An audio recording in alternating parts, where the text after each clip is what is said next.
बढ़िया से इस कंपनी के लिए काम करूंगा।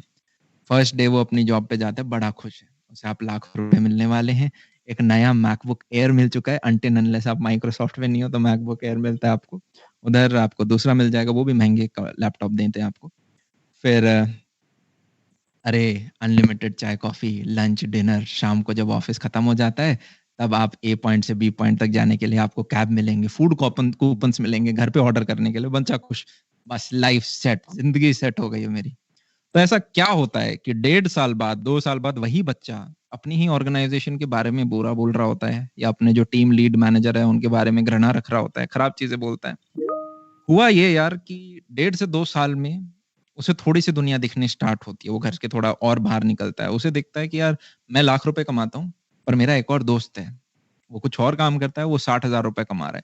एक और दोस्त है, वो 1.5 लाख रुपए कमा रहा है कुछ और काम करके।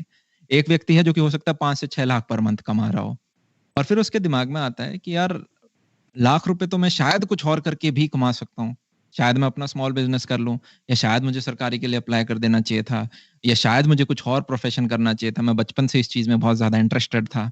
और वो अपने आप को वो क्वेश्चन करने लग जाता है, क्योंकि अब मनी, जैसे इंसुलिन रेजिस्टेंस हो जाता है ना यार अगर बॉडी में, तो ऐसे यूं ब्लड शुगर लेवल बढ़ जाता है, डायबिटीज वगैरह हो जाता है, तो उसी प्रकार से आप मनी रेजिस्टेंस हो जाओगे, मतलब इन द सेंस पहले 3-4 महीने आपके जब लाख रुपए बैंक बैलेंस में बढ़ रहे थे तो आप मोटिवेट हो रहे थे, अब वो लाख रुपए नंब हो गए हैं आपके लिए, मतलब उतना अफेक्ट नहीं करेंगे।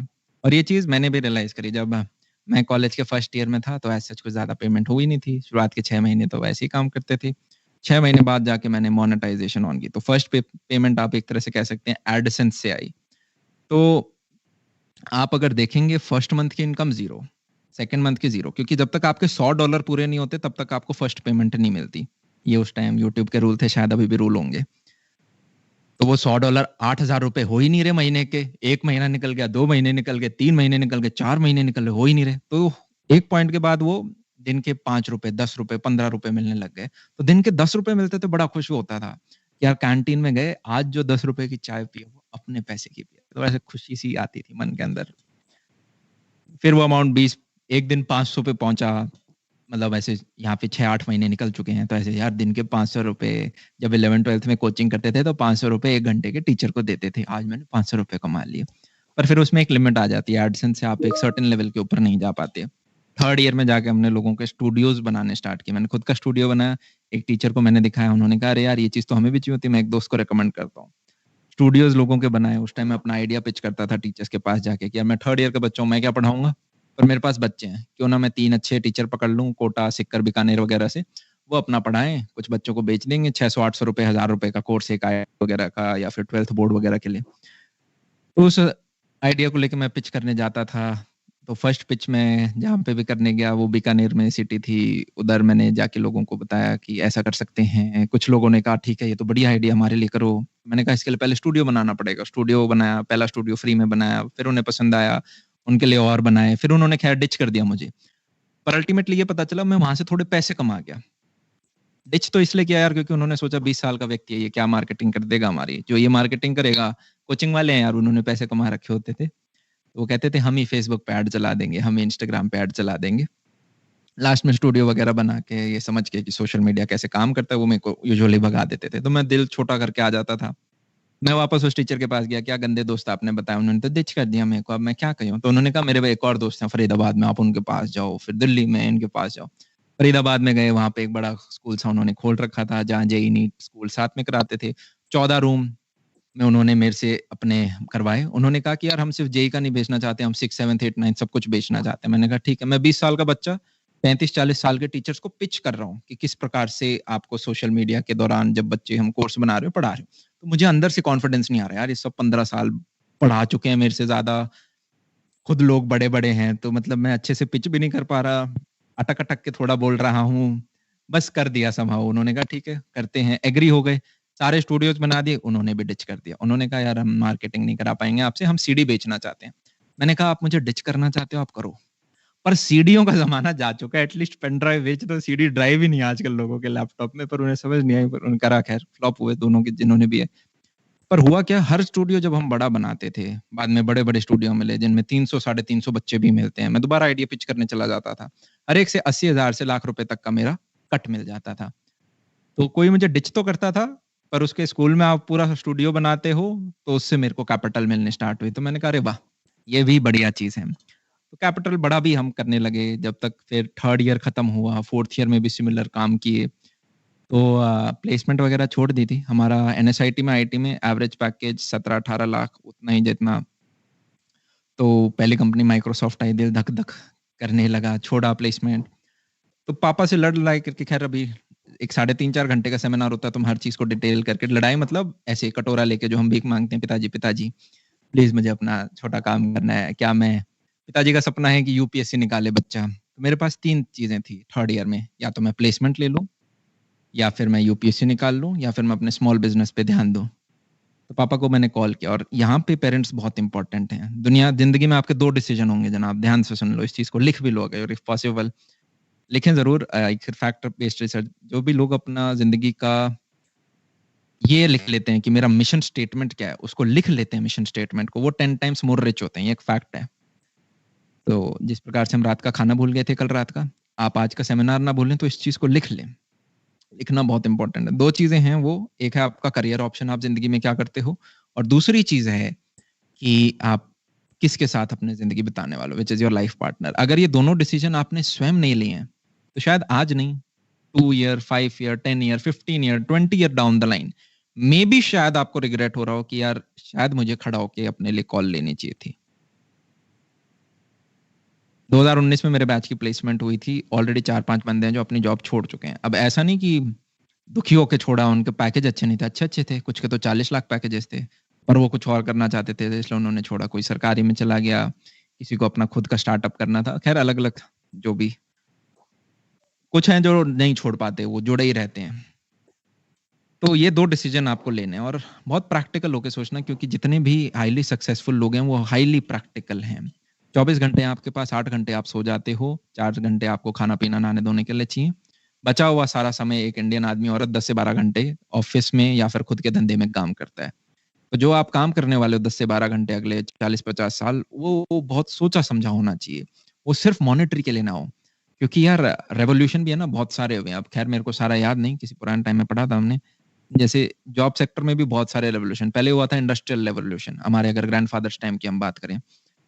उस टाइम में बॉस इज़ राइट वाली चीज़ चलती थी। मतलब मालिक ने जो बोल दिया, वो आपको पैसे देता है महीने के।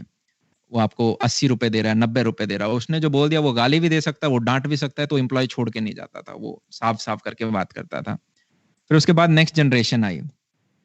नेक्स्ट जनरेशन थी, वो आई गेस आपका पहला इंडस्ट्रियल था, फिर था आपका इन्फॉर्मेशन रिवॉल्यूशन, ठीक है? तो इन्फॉर्मेशन रिवॉल्यूशन जब हुआ था, जिसे आप आईटी रिवॉल्यूशन भी कह सकते हो, इन्फॉर्मेशन टेक्नोलॉजी रिवॉल्यूशन, उसमें लोगों ने अपना स्टैंडर्ड ऑफ लिविंग ठीक कर लिया था कि यार हम उस आदमी के लिए काम करेंगे जो हमें ठीक तनख्वाह दे देगा, जिससे कि हम बच्चों को अच्छे स्कूल में पढ़ा पाएँ, अपनी ईएमआई वगैरह दे सकें।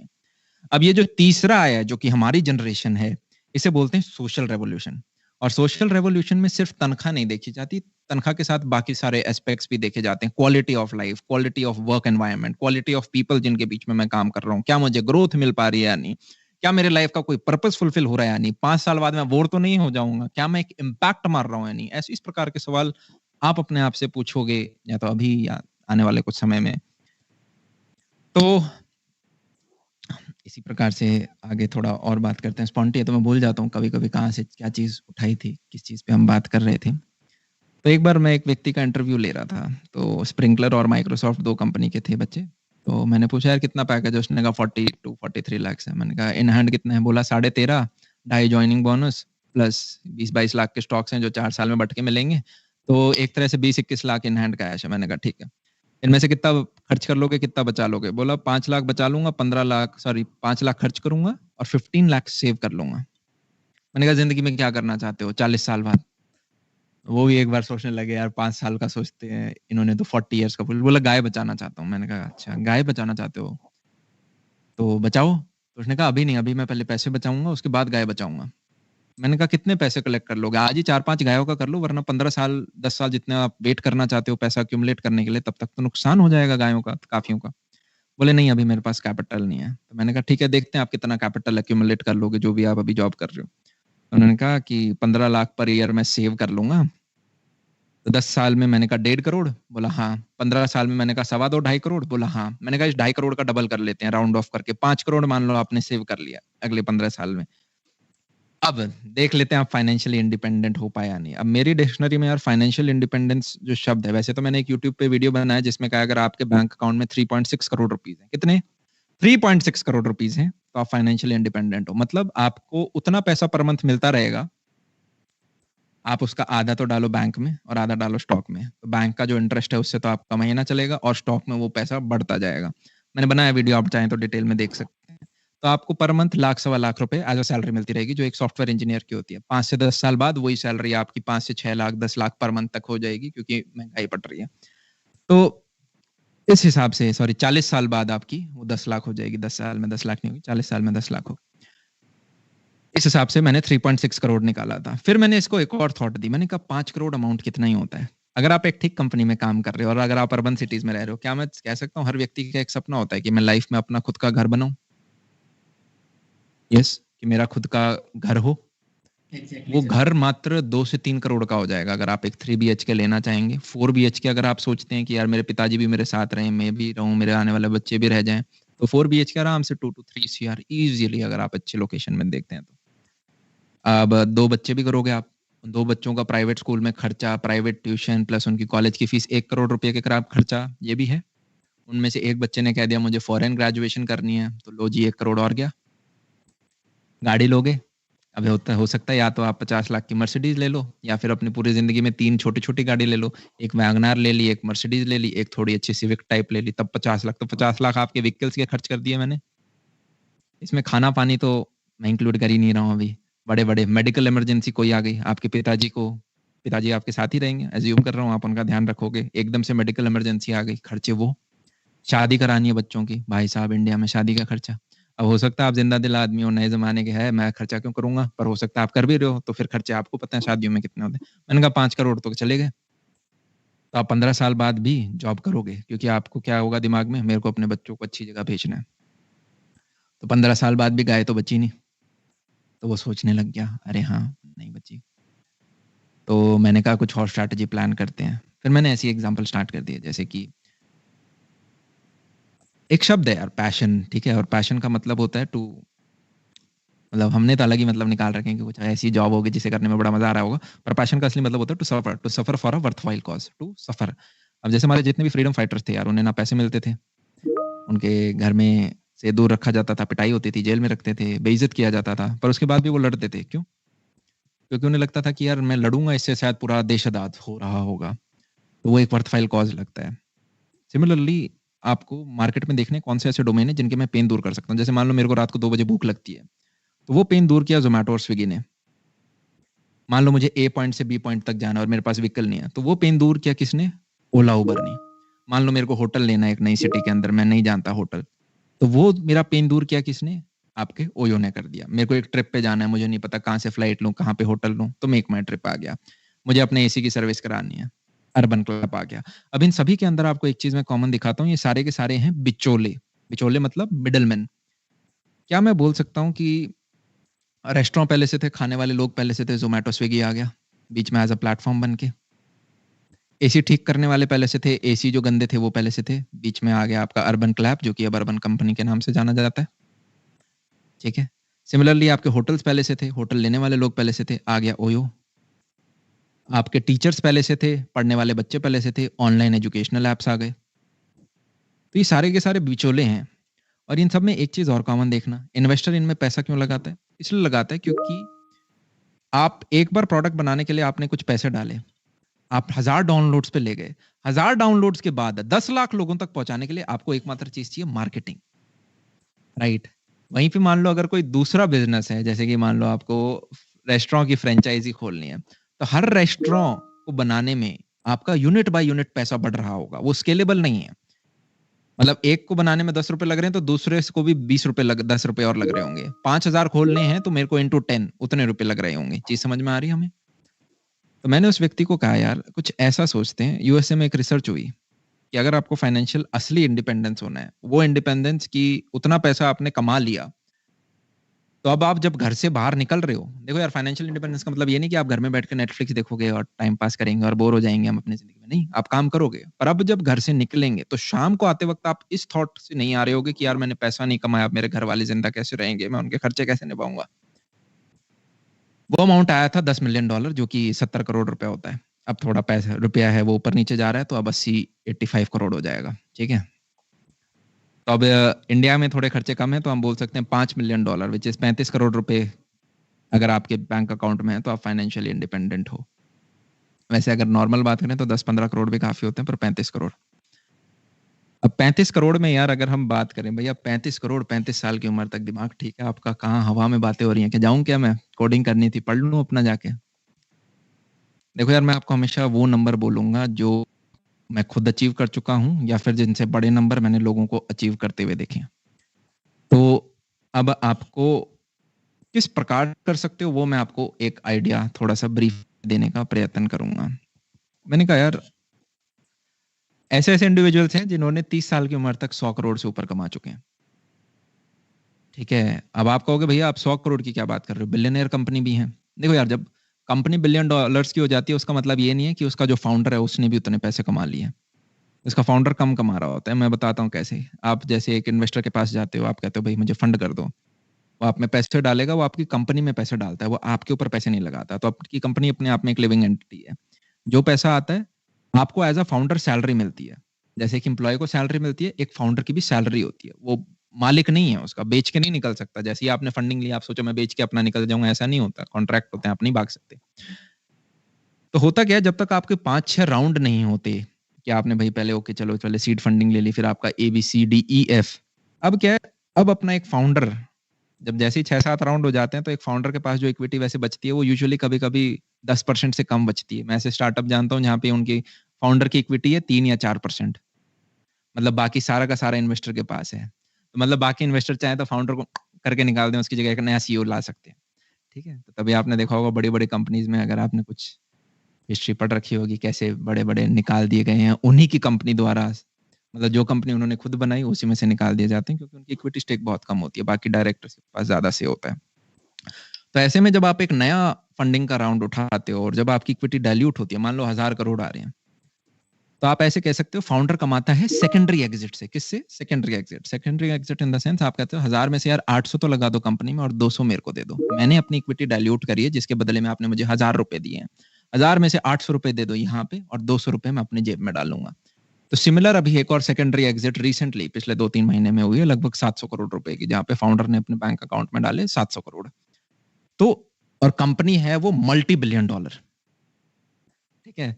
तो इस प्रकार से एक फाउंडर अपने लाइफ में कमा रहा होता है। तो आप भी ऐसा सोच सकते हैं कि क्यों ना यार एक स्टार्टअप पे काम किया। अब स्टार्टअप नाम बोलते ही काफियों के तो ऐसे हो गया होगा, अरे यार स्टार्टअप था क्या, वो तो करना ही नहीं भैया। देखो UPSC का सेट है या फिर सरकारी का सेट है, नहीं तो एक जॉब लेनी है वो सेट है, ये फालतू काम मत बताओ।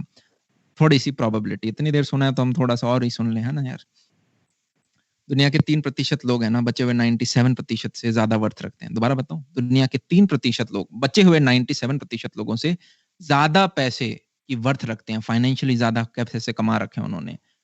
तो जिस भीड़ के बीच में हमने रह के अपने बिलीफ्स बनाए, जो कि मेजोरिटी मीडियोकर है, हम अपने पिताजी के माताजी के साथ में रहे हैं, हम अपने दोस्तों के बीच में रहे हैं, स्कूल टीचर्स के बीच में रहे हैं, ठीक है।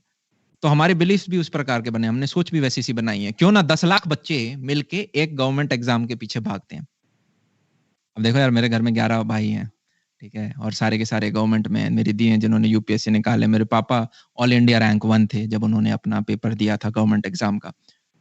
तो मैं सरकारी ऑफिसर्स को बहुत ज्यादा रिस्पेक्ट करता हूँ। मैं पहला व्यक्ति हूँ जो कि भाई प्राइवेट में आया।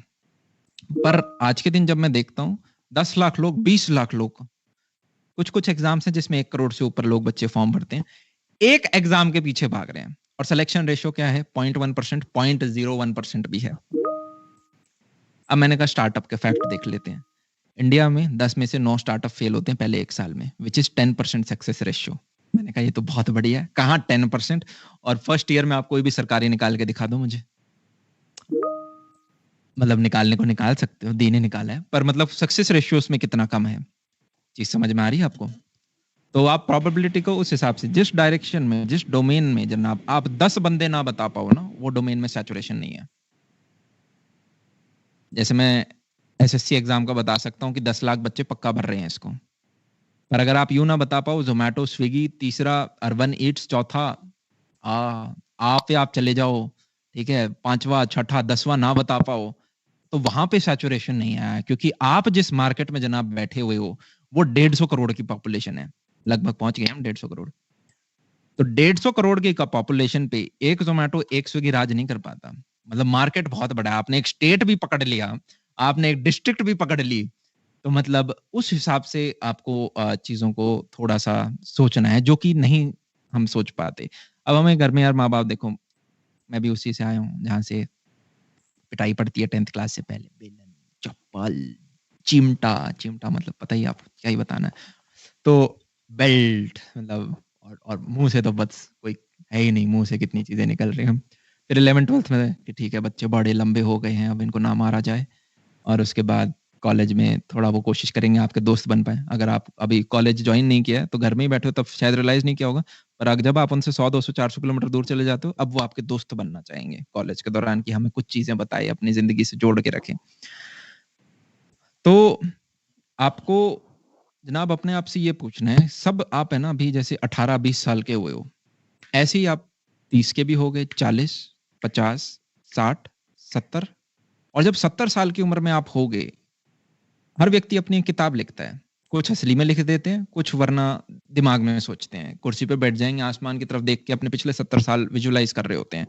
आपको अपने आप से पूछना है कि क्या मैं वो व्यक्ति होने वाला हूँ? आज के दिन इस पृथ्वी पे इतने लोग जिंदा हैं जितने कभी मरे नहीं, ये एक फैक्ट है। इतने लोग जिंदा हैं जितने कभी मरे नहीं। क्या आप वो व्यक्ति बनना चाहते हो जो बोले, मैं 18 साल की उम्र तक स्कूल तक पढ़ा, एक अच्छा बच्चा था, मेरे अच्छे मार्क्स आते थे, फिर मैं कॉलेज चला गया, कॉलेज में भी मैंने ठीक सी जीपीए मेंटेन करी, मेरी एक अच्छी सी जॉब लग गई, फिर जॉब के बाद मैंने 4 साल बैचलर लाइफ करी अपनी, फिर मेरी शादी हो गई, शादी के बाद मेरे बच्चे हो गए, अब उनका मैं एक अच्छा प्राइवेट कॉलेज में नर्सरी में एडमिशन करा, फिर वो धीरे-धीरे 10th में हो गए, एक बच्चा बात मानता है, एक बच्चा बात नहीं मानता। अब मैं सोच रहा हूँ एक को जेईई और एक को डॉक्टर बना दूँ, ज़्यादा जिंदा दिल हो तो उन्हें अपना प्रोफेशन अपने आप सेलेक्ट करने दूँ, और उसके बाद वो बड़े हो गए, कॉलेज एक की ग्रेजुएशन बाहर से कराई, एक की यहाँ से कराई, अब मैंने दोनों की शादी करा दी, एक बेटा मेरे साथ रहता है, एक बेटा बाहर रहता है, 2 बिटिया थी या फिर 1 बिटिया साथ रहती है, 1 बिटिया बाहर चली, बिटिया दोनों चली गई, जो भी, फिर आप 40 50 55 साल के हो गए, मैंने एलआईसी अपनी करा ली है, पेट मेरा थोड़ा-सा बड़ा हो गया है, एक खुद का घर मैंने बना लिया जिसके आगे छोटा-सा लॉन है, एक 8 साल पुरानी गाड़ी आगे घर के खड़ी है, और अब मैं आसमान की तरफ देख के आराम से अपना समय रिटायर होके बिता सकता हूँ। क्योंकि अगर यही प्लानिंग हमारी कर चलनी है, तो आप एकदम राइट पाथ पे हो, आपको कुछ भी नहीं करना है, ठीक है? आप एकदम राइट पाथ पे हो, आपको बढ़िया पैकेज मिलने वाला है, और उस पैकेज के साथ आप बढ़िया जितनी भी मैंने चीज़ें बताई सारे काम कर सकते हो। पर मैं पक्का श्योर हूँ, जो आपका थोड़ा-सा पुराना बच्चा है, जो 2nd 3rd क्लास में जो आप अपने में थे, उसके सपने थोड़े बड़े थे, और वो अभी भी कहीं न कहीं ज़िंदा है। वो आज नहीं तो 5 साल बाद रो के बोलेगा कि क्या कर रहा है ज़िंदगी में? देखो यार, if you want to be a leader, you have to be a good follower, ठीक है? आपको एक अच्छा फॉलोवर बनना पड़ेगा। मैं ये किसी भी एंगल से नहीं कह रहा हूँ कि जॉब करना गंदी है। आप जैसे ही 1 लाख की जॉब इंडिया में ग्रैब करते हो, आप ऑलरेडी टॉप 1% पॉपुलेशन में हो। चीज़ समझ में आ रही है? जो हमें कहते थे ना, बी इन द टॉप 1%, बहुत मेहनत करके आप एनआईटी के अंदर पहुँचे हैं। आप जैसे ही लाख रुपए की जॉब लगोगे, आप इंडिया में अपने ऐज के हिसाब से ऑलरेडी टॉप 1% में हो। क्या चीज़ समझ में आ रही है? मैं बात कर रहा हूँ ऊपर की 0.1% की। और 0.1% फाइनेंशियली तो आप पहुंच रहे होगे, आप साथ में हैप्पीनेस फैक्टर में भी पहुंचने का एक अलग चीज होती है यार। मतलब आपको है ना, जितने आप मतलब जितनी मैंने पिछले 10 15 सालों में चीजें सीखी हैं, उन सबको ऑल्ट कंट्रोल डिलीट करो। आपने जो सीखे उन्हें ऑल्ट कंट्रोल डिलीट करो, और आपको अपने बिलीफ खुद बनाने पड़ेंगे। मेरे लकीली मुझे ऐसे लोग मिले, या फिर ऐसे लोगों के साथ मेरे संबंध रहे, चाहे थोड़ी देर के लिए रहे, कुछ घंटों के लिए रहे। ऐसे व्यक्ति जो साल के 2000 करोड़ कमाते हैं, ऐसे व्यक्ति जो कि 30 साल की उम्र में 100 करोड़ कवर कर चुके, ऐसे व्यक्ति फाउंडर्स जो कि आज के दिन बिलियनियर्स हैं।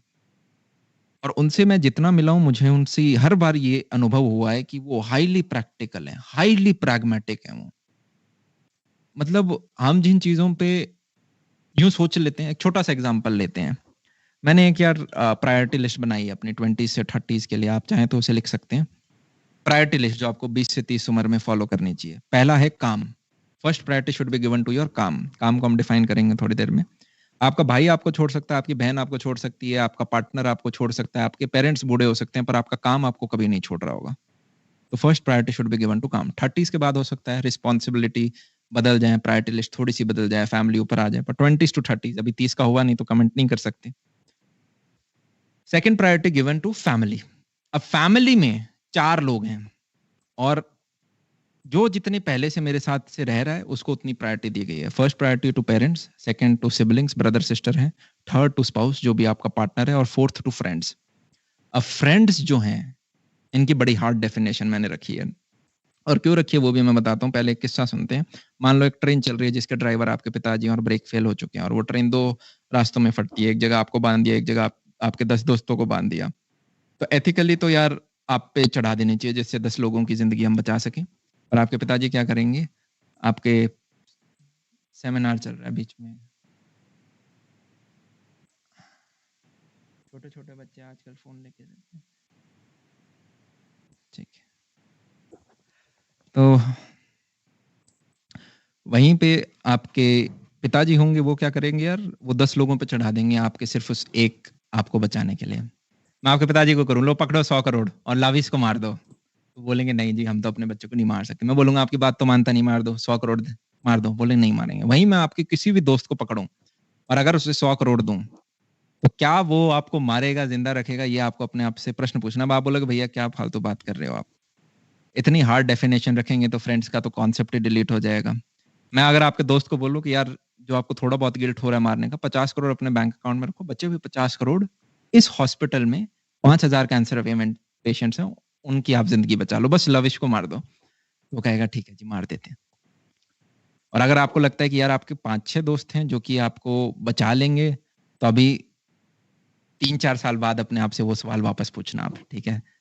हम जिंदगी में आधा एक व्यक्ति भी वैसा बना लें तो वो भी एक बहुत बड़ी अचीवमेंट होगी। अब आप पूछेंगे इतनी हार्ड डेफिनेशन क्यों? जिस व्यक्ति को आपने यहां जगह दे दी ना यार, वही आपको चोट पहुंचा सकता है, उसके अलावा नहीं। आप रेड लाइट पे खड़े हो, कोई आपके छोटा सा पास आ जाता है, हॉर्न मार देता है, आप 5 सेकंड के लिए गुस्सा करोगे, उसके बाद अगली रेड लाइट तक भूल जाओगे कि कौन व्यक्ति था। पर मैंने कॉलेज में बहुत बच्चे देखे हैं, प्लस हजारों ईमेल देखे हैं जहां पे बच्चा बोलता है भैया मेरे उस दोस्त ने मेरे साथ ये कर दिया और मैं पिछले 2 महीने से इस वजह से काम नहीं कर पा रहा हूँ। व्हाट्सएप स्टेटस पे वॉर चल रहे हैं, एक दोस्त लगा रहा है स्टेटस में वो दोस्त ही क्या जो बुरे समय में मेरे साथ ना रह सका, दूसरा दोस्त भी अपने स्टेटस में कुछ कुछ बदल रहा है, वो अपनी प्रोफाइल के नीचे वाली लाइन बदल रहा है, हे आई एम यूजिंग व्हाट्सएप, जो भी है उसको बदल रहा है। और यहाँ पे सिर्फ दोस्त छोड़ो, अगर आपने राहुल नेहा दोस्त दोस्तनी कुछ बना लिया, तो ऐसे तो मैंने बहुत ही बच्चे देखे हैं ईमेल्स में, सिर्फ ईमेल्स की बात कर रहे हैं यहाँ पे हम। भैया मेरा एक छोटा सा दिल था जो कि टूट गया और अब मैं पिछले 6 महीने से कुछ काम नहीं कर पा रही हूँ, कर पा रहा हूँ। कुछ बच्चे हैं जिनका ग्रेजुएशन में ही वो दर्द पूरा खत्म नहीं हो पा रहा है। जनाब जिंदगी में पहले खड़े हो जाएं, पहले बुलंद हो जाएं, उससे पहले ही हमने दिल टुटा लिया है, हम वही दुखी हुए घूम रहे हैं।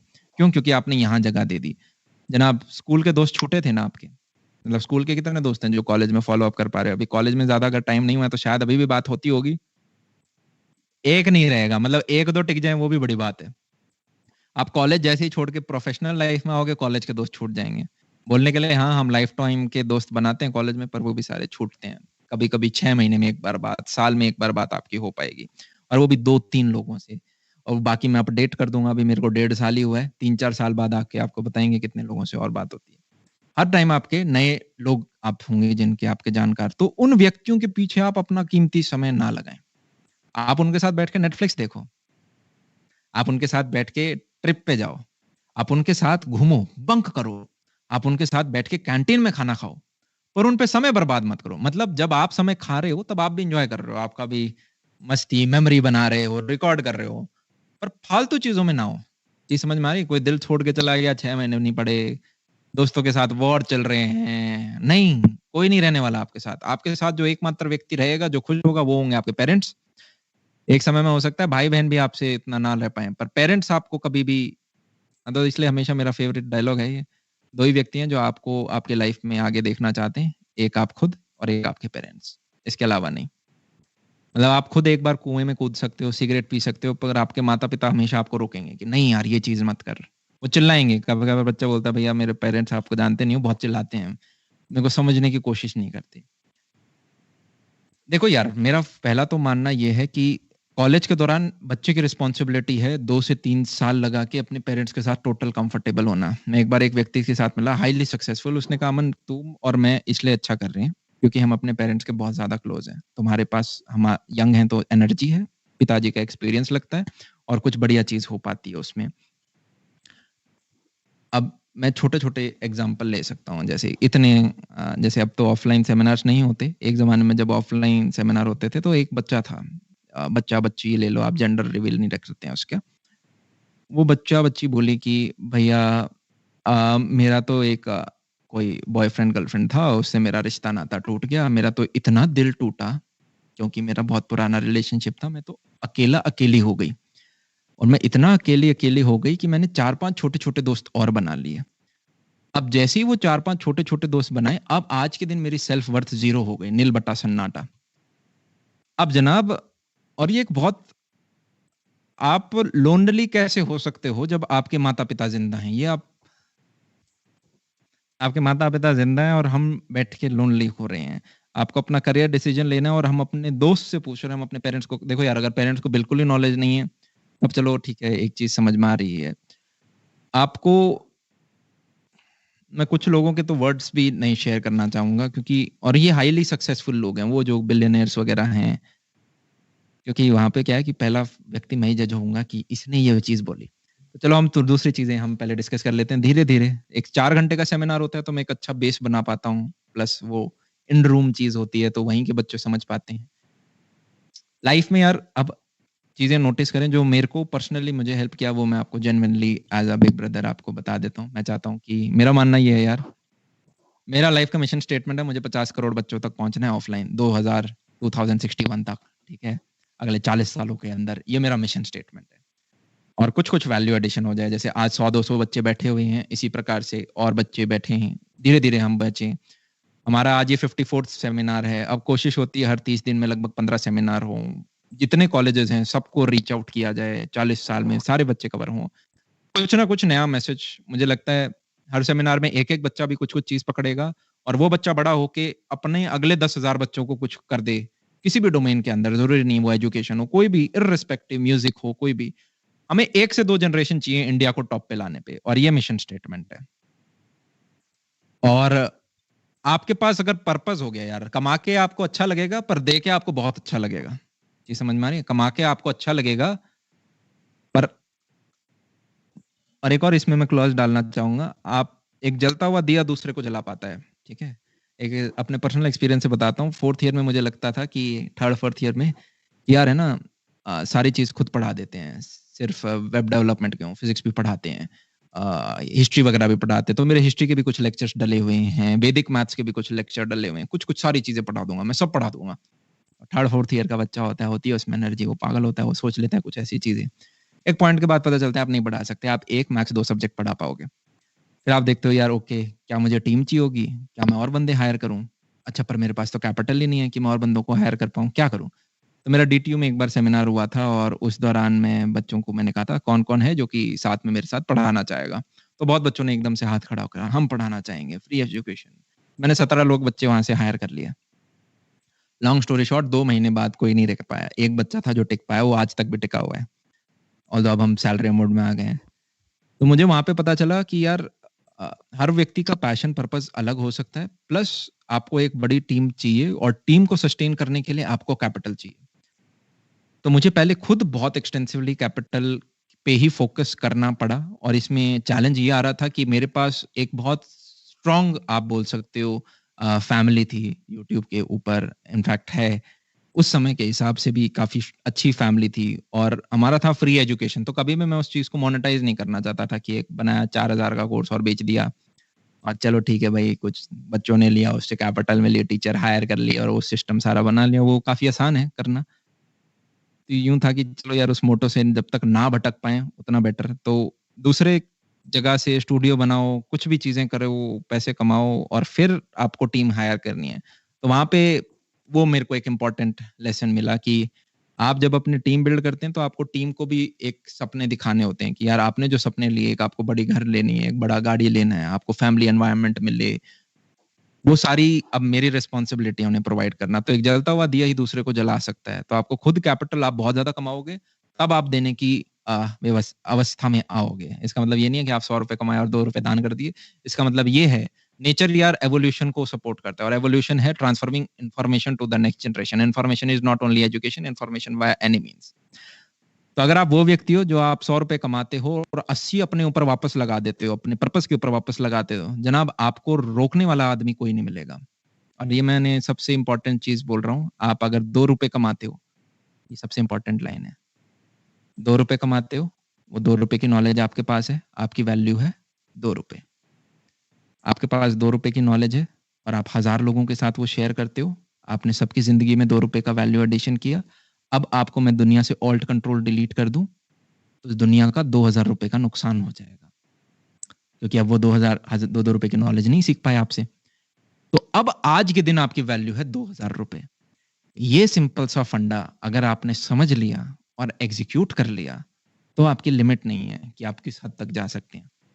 पर हम जिस सोसाइटी में आज तक पैदा हुए हैं, ग्रो हुए हैं, उसमें हमें सिखाया जाता है खुद का पेट पालो, खुद का खाल मालो। और आप जनाब गीता पढ़ेंगे तो गीता में 4 टाइप के व्यक्ति हैं। मैंने भी कोई पूरी नहीं पढ़ी है, ठीक है? कुछ-कुछ इंपॉर्टेंट चीज़ें लोगों से पता चल जाती हैं, कभी खुद पढ़ लेते हैं। तो पहला आदमी जो खुद का पेट पालता है, वो तो कुत्ता और हाथी भी करता है। दूसरा व्यक्ति जो खुद का और फैमिली का पेट पाले, वो भी कुत्ता और हाथी करता है। तीसरा है जो खुद का और समाज का पेट पाल ले कि अपने गाँव में कुछ लोगों को देख लिया, अपने कास्ट के कुछ लोगों को देख लिया। और चौथा होता है जो कि जिसके लिए खुद का फैमिली और समाज बराबर है।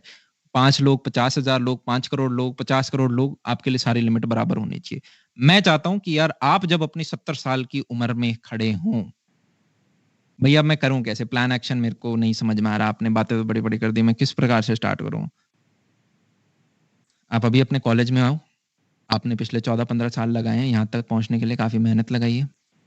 अब मैं ये नहीं कह रहा कि आप अपने कॉलेज की पढ़ाई छोड़ दो। मैं ये कह रहा हूँ आप अपने कॉलेज में अच्छी सीजीपीए मेंटेन करो। प्लेसमेंट के लिए 4 से 5 महीने आपको कोडिंग वगैरह जैसी कुछ चीज़ें करनी पड़ेंगी, वो चीज़ें भी आप लगाएँ। साथ में दिन के 2 से 3 घंटे किसी पैरेलल साइड हसल को ज़रूर दें। गिल्ट नहीं रहना चाहिए, फेल हो गए, बढ़िया। लाइफ में 2 चीज़ें बहुत अच्छी चीज़ सिखाएँगी आपको, पहला स्टार्टअप, दूसरा रिलेशनशिप। क्या? पहला स्टार्टअप, चाहे फेल हो, सक्सेस हो, आप बहुत ज़्यादा सीख जाओगे।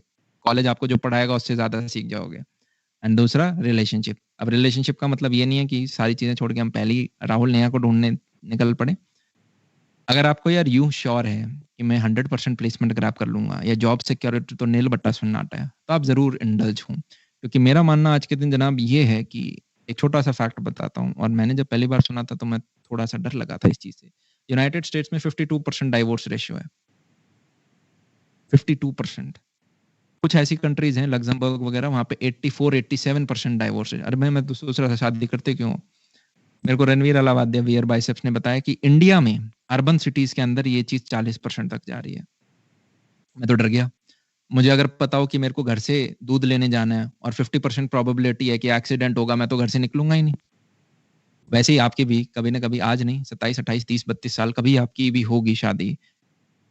तो 2 ही इम्पोर्टेंट डिसीजंस हैं, पहला करियर, दूसरा पार्टनर। तो हम क्या वेट कर रहे हैं कि जब 27 की उम्र में बम फटेगा तब उस दिन देखेंगे? आपको एक चीज़ समझनी पड़ेगी, आज से पुरानी हमारी जो जनरेशन होती थी, अब मेरे लिए बड़ा मुश्किल हो पा रहा है इस सेमिनार में वैसे कनेक्ट करना क्योंकि मुझे ब्लैक स्क्रीन दिख रही है एक तो। तो मैं ब्लैक स्क्रीन को देख के यहाँ पे इमेजिन कर रहा हूँ कि कुछ बच्चे बैठे होंगे पीछे। यूजुअली फेसेस दिखते हैं तो मुझे पता चलता है हाँ, चीज़ समझ आ रही है, नहीं आ रही। अब मैं अंदाज़ा मार रहा हूँ कि समझ में तो आ ही रहा होगा, ठीक है? तो थोड़ा अगर ऑफ बीट लगे तो वहाँ पे मेरे को थोड़ा ऐसे ग्रे एरिया दे देना, ठीक है? सॉरी टू इंटरप्ट सर, कुछ लोग कैमरा ऑन कर लेते हैं फिर वो दिखने लग जाएंगे। अच्छा, ऐसा पॉसिबल है? I think so sir. अरे यार कर दो यार, आदमी दिखे मेरे को लगे कि इंसानों से अभी तो पूरी गाइस, ब्लैक स्क्रीन से कैमरा बात हो ऑन रही कर थी। लीजिए, जो भी कर सकते हैं। कोई नहीं, अब अभी सिर्फ लविश ही दिख रहा है मेरे को।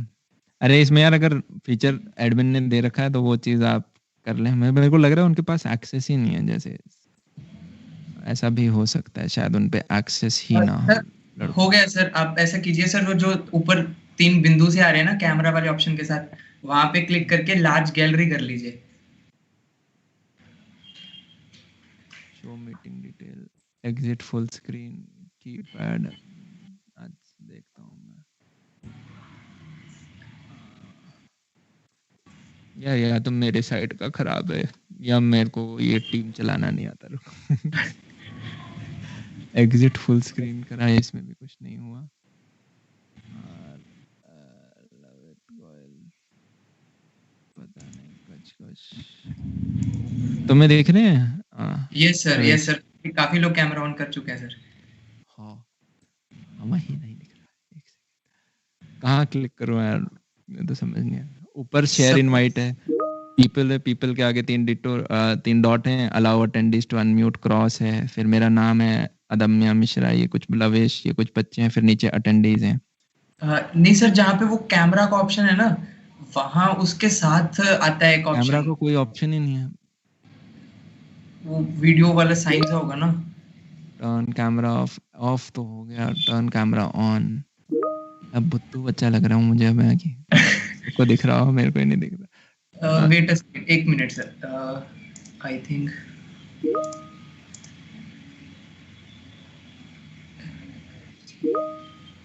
अभी कुछ चेंज हुआ सर?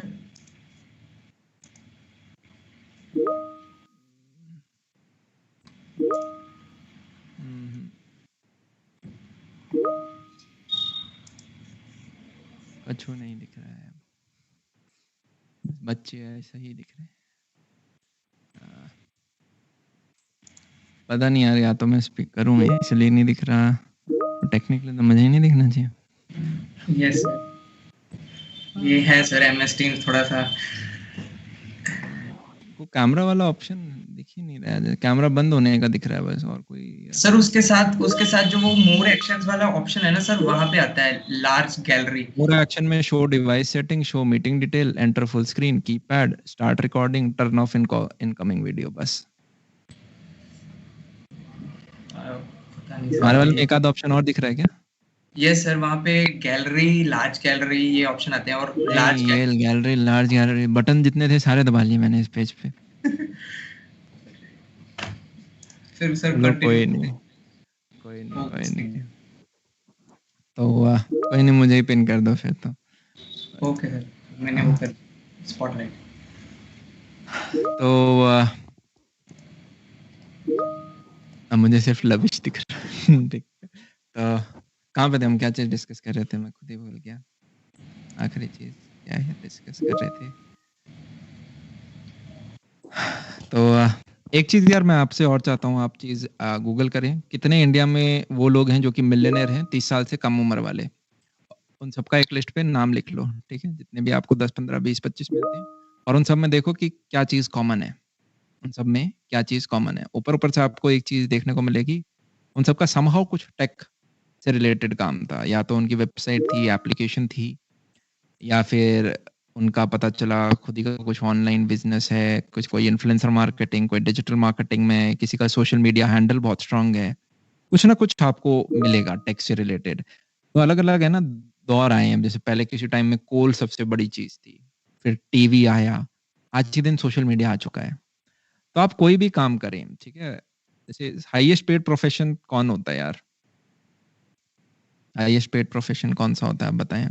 क्रिएटिव थिंकर है, क्रिएटिव थिंकर, जो कि किसी भी डोमेन में हो सकता है। जैकमा ने एक बार कहा था कि यार इधर you have to be the first और you have to be the best, इधर you have to be the first और you have to be the best. अब बेस्ट यार अगर हम स्पोर्ट्स कैटेगरी में भी देखेंगे तो आपका ओलंपिक गोल्ड मेडलिस्ट आप बोल सकते हो। इसी प्रकार से हर डोमेन में ओलंपिक गोल्ड मेडलिस्ट बनना मुश्किल है, पर आप फर्स्ट हो सकते हो। फर्स्ट कैसे हो सकते हो? मैं यूं बोल सकता हूँ कि रेस्टोरेंट पहले से थे, ढाबे पहले से थे सदियों से, जोमेटो स्विगी ऑनलाइन ले गए तो वो पहले बंदे हो गए, यस और नो? होटल्स पहले से थे, ओयो उसको ऑनलाइन ले गया तो वो पहले बंदे हो गए। एसी ठीक करने वाले व्यक्ति भी पहले से थे, आप उसे ऑनलाइन ले गए, आप पहले व्यक्ति हो गए। एलन कोटा, ये सारा चीज पहले से थे, आप उसे ऑनलाइन ले गए, आप ऑनलाइन फर्स्ट एजुकेशनल स्टार्टअप हो गए। इसी प्रकार से क्रिएटिव का एक और एग्जांपल ले लेते हैं। हम सबका एक सपना होता है कि यार जिंदगी के अंदर एक रेस्टोरेंट हो, खुद का खोल ही लें, नहीं तो एक बार कैफ़े तो खुल ही जाए ज़िंदगी के अंदर। तो चलो एक किस्सा बता दूँ मैं। एक बार एक टीचर से बात हो रही थी और उन्होंने नीट के टॉप 10 में बच्चा निकाल रखा था, 35-40 साल के बीच की उम्र है, केमिस्ट्री पढ़ाते थे। उन्होंने कहा, "अमन, सीरियस होके, मैं इंडिया को 2 चीज़ें देना चाहता हूँ।" मैं भी सीरियस होके सुना, कुछ इम्पोर्टेंट बताएँगे, 2 क्या चीज़ें देना चाहते हैं? बोला, "पहला तो लोगों को अच्छे गाने नहीं सुनने आते और दूसरा उन्हें बार पार्टी एन्जॉय नहीं करनी आती।" मैं सोचा, ले यार, एक्सपेक्ट कर सकते थे एक 35-40 साल का टीचर ये बोलेगा तो मैं। तो अब बार कैफ़े, रेस्टोरेंट कैसे खोलें? अब आप चाय की टपरी तो लगाओगे नहीं, आप इतने पढ़े-लिखे बच्चे हो, आप कुछ पैसा लगाओगे। तो मैंने कहा 5-10 लाख रुपए चाहिए आपको एक ठीक-ठाक जगह लगाने के लिए। या तो पहला ऑप्शन ये है, आप जॉब लग लो, वेट कर लो, पैसे कमा लो और फिर लगा दें। मैंने कहा उसमें तो 5-6 साल लग जाएँगे, 4 साल इंजीनियरिंग के, 2 साल बाद के। तो क्या करें? तो थोड़ा क्रिएटिव सोचते हैं। क्रिएटिव हम इस प्रकार से सोच सकते हैं कि मान लो आपके पास मोबाइल तो है ही, आप मुझे इसमें देख रहे हो। मोबाइल तो आज के दिन हर बच्चे के पास है। खाना भी सबको अच्छा लगता है, पसंद। तो मैंने कहा ऐसा करो, अगले 4 साल में एटलीस्ट 1000 वीडियो बना दो और आपको हर वीडियो में क्या करना है, आपका जो लोकेशन में आप रहते हो, कोई छोले-भटूरे बनाता होगा, कोई ऑमलेट बनाता होगा, कोई स्पेशल मैगी बनाता होगा, कोई अच्छी बिरयानी बनाता होगा, कोई कुछ करता होगा और हर एक कोने को जाके कवर करो। एक 5 से 10 मिनट का वीडियो जहाँ पे या तो आप शेफ़ के बारे में बहुत अच्छी चीज़ें बता रहे हैं, उसका बैकग्राउंड क्या है, या खाने को आप कवर कर रहे हो और ये वीडियो आपने ऑलरेडी यूट्यूब पे देखे होंगे बहुत सारे। बड़ा अच्छा लगता है ऐसे, शाही पनीर, बढ़िया लग रही है, अब भूख सी लगनी स्टार्ट हो गई। तो मैं आपको रिटर्न गारंटी दे सकता हूँ। देखो शुरुआत में आपको हो सकता है भैया नहीं पता मुझे कैसे बनाएँ, क्या चले? पर आपने जैसे ही 8-10 वीडियो बना दिए, आपकी ऑडियंस आपको डायरेक्ट करने लग जाएगी कि यार वीडियो थोड़ा लंबा है, छोटा करो, ये नहीं ये चीज़ कवर करो। इनफैक्ट आपको कमेंट सेक्शन में वो बताएँगे कहाँ जाके देखना है। अरे भैया इस जगह पे जाइए ना, यहाँ का चाय बहुत अच्छा है, ये पी के देखिए ना, बनाइए, कवर कीजिए। तो आप वो कवर करोगे। मैं आपको रिटर्न गारंटी दे सकता हूँ कि मिनिमम अगर आपने 1000 वीडियो डाल दिए, 3 से 4 लाख फॉलोवर आपके होंगे और बाकी सोशल मीडिया 30-40 लाख भी हो सकते हैं। क्लिक करने वाली बात है, पर मिनिमम 3 से 4 लाख। अब एडसेंस से आप कुछ पैसा कमाओगे, कम कमाओगे शुरुआत में, पर एक पॉइंट के बाद जब आपके 3-4 लाख फॉलोवर होंगे, लाख, डेढ़ लाख भी हुए, आप 10,000, 15,000, 20,000, 25,000 कुछ पैसा कमाओगे। क्या मैं बोल सकता हूँ आपके बैचमेट जो ज़ीरो कमा रहे हैं उससे बेटर है वो? ठीक है। प्लस जैसे ही आपके 3-4 लाख हुए, लोगों ने देखा कि यार इसका तो लोग देखते हैं। आपको कोई बिरयानी वाला बुलाएगा अपने ढाबे, रेस्टोरेंट, होटल के अंदर। जी, आप आइए हमारे होटल में और हमारी बिरयानी फ्री में खाइए। कवर कीजिए इसको और जैसे ही आप कवर करेंगे, आपको लास्ट में 15-20 हज़ार रुपए और दे देगा वो कि यार बढ़िया लगा आपने हमारा लोगों तक पहुँचाया। इस प्रकार से आप अपना कुछ पैसा एक्यूमुलेट कर सकते हैं खुद से, जो आपने पिताजी से ना माँगा हो। और क्या मैं बोल सकता हूँ कि यार जिस दिन आप अपना रेस्ट आप चाहो तो यही चीज़ कंटिन्यू कर सकते हैं, नहीं तो जिस दिन आप अपना रेस्टोरेंट खोलेंगे, उस दिन आपके पास 4 लाख ब लोग होंगे जो कि उत्सुक होंगे आपके वहाँ आके खाने के लिए।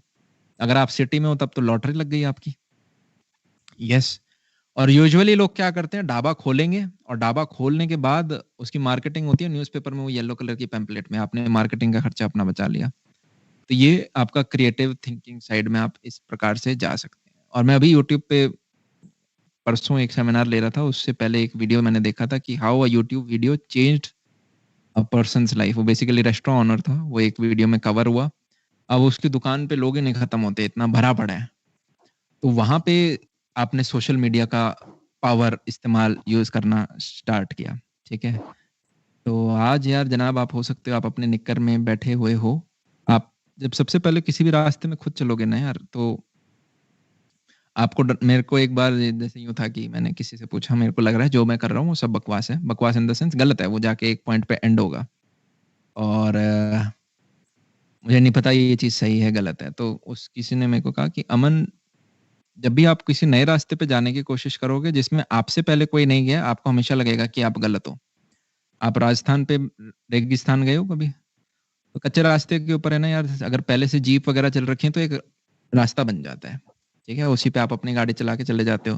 पर अगर आपको उसी रेगिस्तान में ए पॉइंट से बी पॉइंट जाना है और आप पहले हो, तो आप बड़ा डर-डर के चलोगे कि यार सपाट है, कहीं धँस ना जाए मेरी गाड़ी। पर हो सकता है आप एकदम सही रास्ते पे जा रहे हो, शॉर्ट रास्ते से जा रहे हो। तो वहाँ आपको अपने ऊपर वो थोड़ा-सा बिलीव अ, रखना होगा, ठीक है? और पेरेंट्स अगर आपको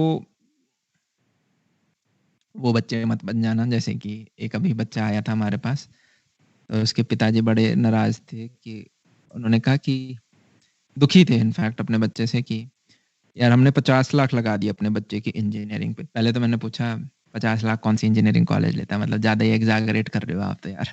ठीक है। बोले हाँ लग गए जी, पहले उसका जेईई का कोचिंग कराओ, वो कराओ, हो गया 50। मैंने कहा ठीक है। बोले हमने 50 लाख उस पे खर्च कर दिया और 3rd ईयर में अब उसे फोटोग्राफर बनना है। तो वो अपनी इंजीनियरिंग छोड़ के निकल गया।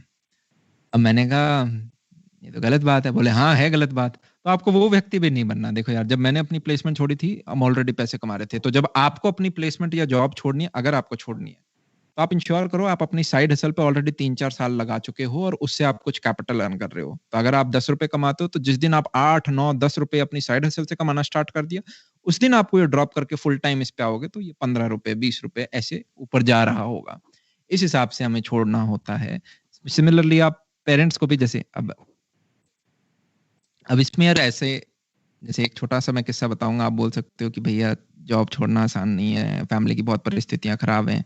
मैंने एक बार आईएएस वरुण बरनवाल का इंटरव्यू लिया था और 2014 बैच में आईएएस बने थे वो और बड़ी खराब परिस्थिति, साइकिल रिपेयरिस्ट की उनकी दुकान थी, 10वीं के बाद स्कूल जाने के पैसे नहीं थे उनके पास, तो टीचरों ने पैसे दिए, कॉलेज के पैसे नहीं थे, तो वो भी प्रोफ़ेसर्स ने पैसे दे-दे के उन्हें समहाउ पढ़ाया। उस व्यक्ति की प्लेसमेंट लगी। क्या मैं बोल सकता हूँ उस बच्चे को पैसे की बहुत ज़्यादा ज़रूरत थी प्लेसमेंट की? और उसके बावजूद वो अपनी मम्मी को जाके बोलता है कि भई मेरे को तो यूपीएससी निकालना है, तो मैं प्लेसमेंट नहीं ले सकता। तो उसकी मम्मी बड़ी नाराज़ होती है कि यार तू तो फालतू बकवास कर रहा है, अब जाके पैसे हैं, खाने के लाले हो रखे हैं और तुम कैसी बात कर रहे हो? और कैसे करोगे? कोचिंग देने में पैसे नहीं है यूपीएससी की कोचिंग। तो वो यूपीएससी की कोचिंग में जाता है, कहता है मुझे फ्री में पढ़ा दो, मैं आपको रिज़ल्ट लाके दूँगा। टीचर को कुछ दिखता है उनमें, वो उन्हें फ्री देते हैं और वो व्यक्ति फर्स्ट अटेम्प्ट में यूपीएससी निकालता है। तो हमने जितनी भी चीज़ें पढ़ी, वो व्यक्ति उसके ऑल्टर गया। मैंने कहा 10 लाख की डायरेक्शन में मत भागना, वो 10 लाख की डायरेक्शन में ही भागे। उन्होंने रिस्क भी अल्टीमेट ले लिया। एक जॉब सामने स्टेबल पड़ी है और घर को बहुत डायर नीड है। उन्होंने वो चीज़ करी और उन्होंने फर्स्ट अटेम्प्ट में निकाल लिया। अब इस एग्ज़ाम्पल से ये सीखने को मिलता है कि यार आप जिस भी मंजिल पे जाना चाह रहे हो, आप वाला रास्ता कठिन है, आप वाले से आसान रास्ते से भी लोग गए हैं और आपके मुश्किल रास्ते से भी लोग उस डेस्टिनेशन पे पहुँचे हैं। ज़िंदगी में कभी एक्सक्यूज़ेज़ मत बनाना यार। अगर तुम अपनी इस ज़िंदगी के अंदर 100 करोड़ कमा के नहीं मर रहे हो, ठीक है? तो वो सारी तुम्हारी गलती है। मतलब ये लिख लो अब कहीं पे। अब ये चीज़ चुभ रही है तो बहुत बढ़िया, वरना काम करेंगे हम। अगर हाँ, ये फैक्ट है। अगर इस जनरेशन में आप 100 करोड़ कमा के नहीं मर रहे हो और 100 करोड़ मैं फाइनेंशियल इसलिए बोल रहा हूँ, लालची मत बनो। मतलब फाइनेंसेस हमें समझ में आते हैं। मैं आपको यूँ बोलता 10,000 लोगों का भला करके मरो तो शायद वो चीज़ आपके नहीं समझ में आती। पर मैं 100 करोड़ बोल दूँगा वो एकदम से सबके समझ आ जाएगी। अगर आप 100 करोड़ कमा के नहीं मर रहे हो तो वो टोटली आपकी मिस्टेक है। आप चाहो तो अभी चले जाओ क्योंकि वो चीज़ चुभेगी। मतलब और अगर आपका लाइफ में वो गोल है, देखो यार हर एक का ये गोल नहीं होता। काफ़ियों का ये होता है कि मुझे एक अच्छी हैप्पी लाइफ जीनी है। मेरी एक अच्छी फैमिली हो, मैं एक डिसेंट इनकम कमाऊँ, मुझे कोई पैसे दे दे अपने घर चलाने के।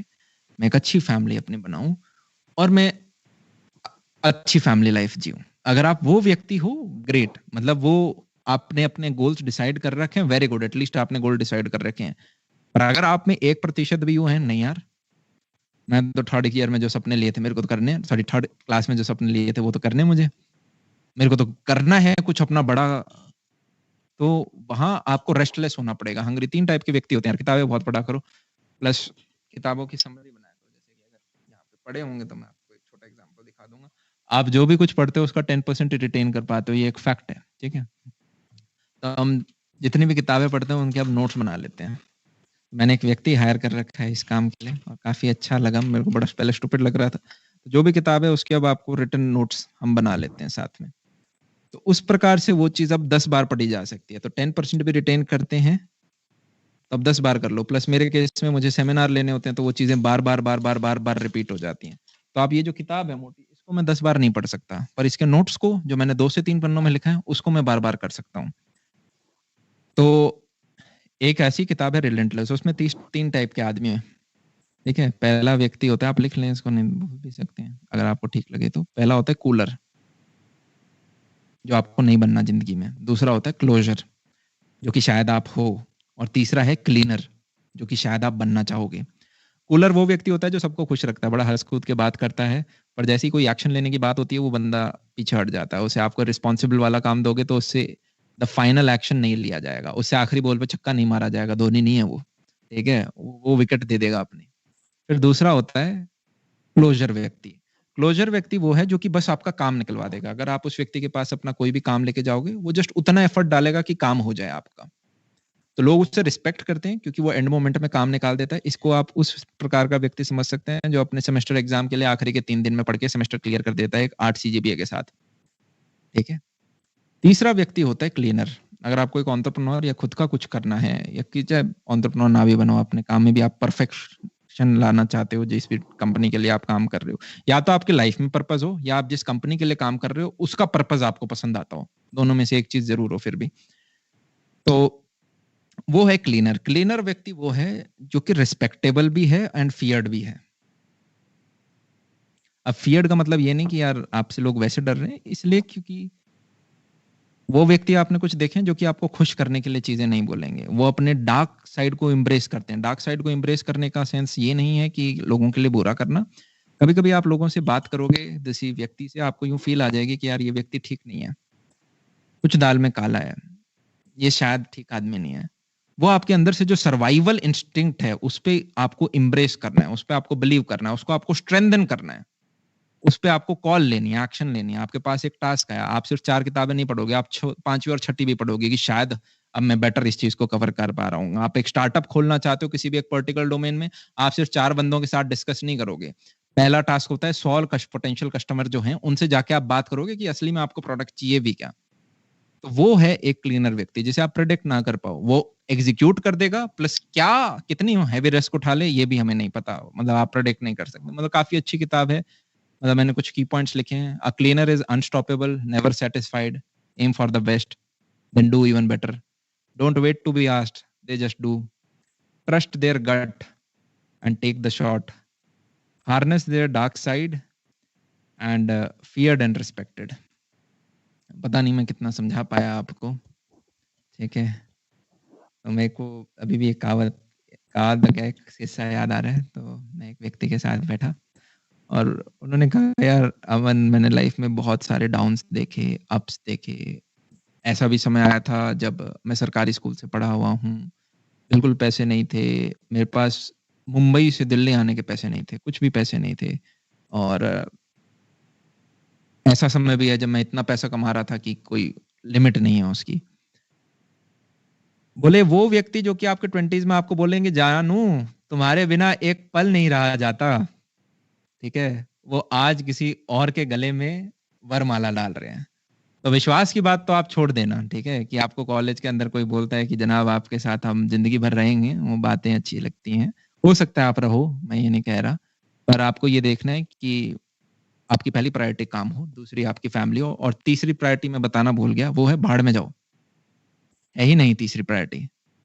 तो जो काम आपको हेल्प नहीं कर रहा आपके उसमें जाने में, काम में, उसको आपको टेकअप ही नहीं करना है। तो अब इस पृथ्वी पे ऐसा कोई दोस्त नहीं है जो कि आपको बुरा फील करा सकता है, जो आपको रोक सकता है। ऐसी पृथ्वी पे ऐसा कोई लड़का लड़की नहीं है जो कि आपको 1 महीने 2 महीने 4 महीने के लिए रोक सकता है। रुकोगे पर आप, ये तो मैं बोल रहा हूँ नहीं रोक सकता, पर आप क्या है, छोटे बच्चे को बोलते हैं ये गर्म दूध है, इसके हाथ मत लगाना, और वो छोटा बच्चा क्या करेगा, टुक टुक टुक टुक टुक टुक उसमें हाथ डाल के आएगा, फिर बोलेगा जल गया, फिर सबको बोलेगा ताता ताता, कोई हाथ मत लगाना इसके। मैं भी आपको बोल रहा हूँ कि ये चीजें मत करना, करो तो अपना प्लेसमेंट जरूर सिक्योर करना। आप भी जाओगे, हाथ लगाओगे, हाथ जलेगा, फिर सबको बोलोगे ताता ताता। तो ठीक है, वो चीज एक्सपीरियंस के अंदर हमारे आ रही है।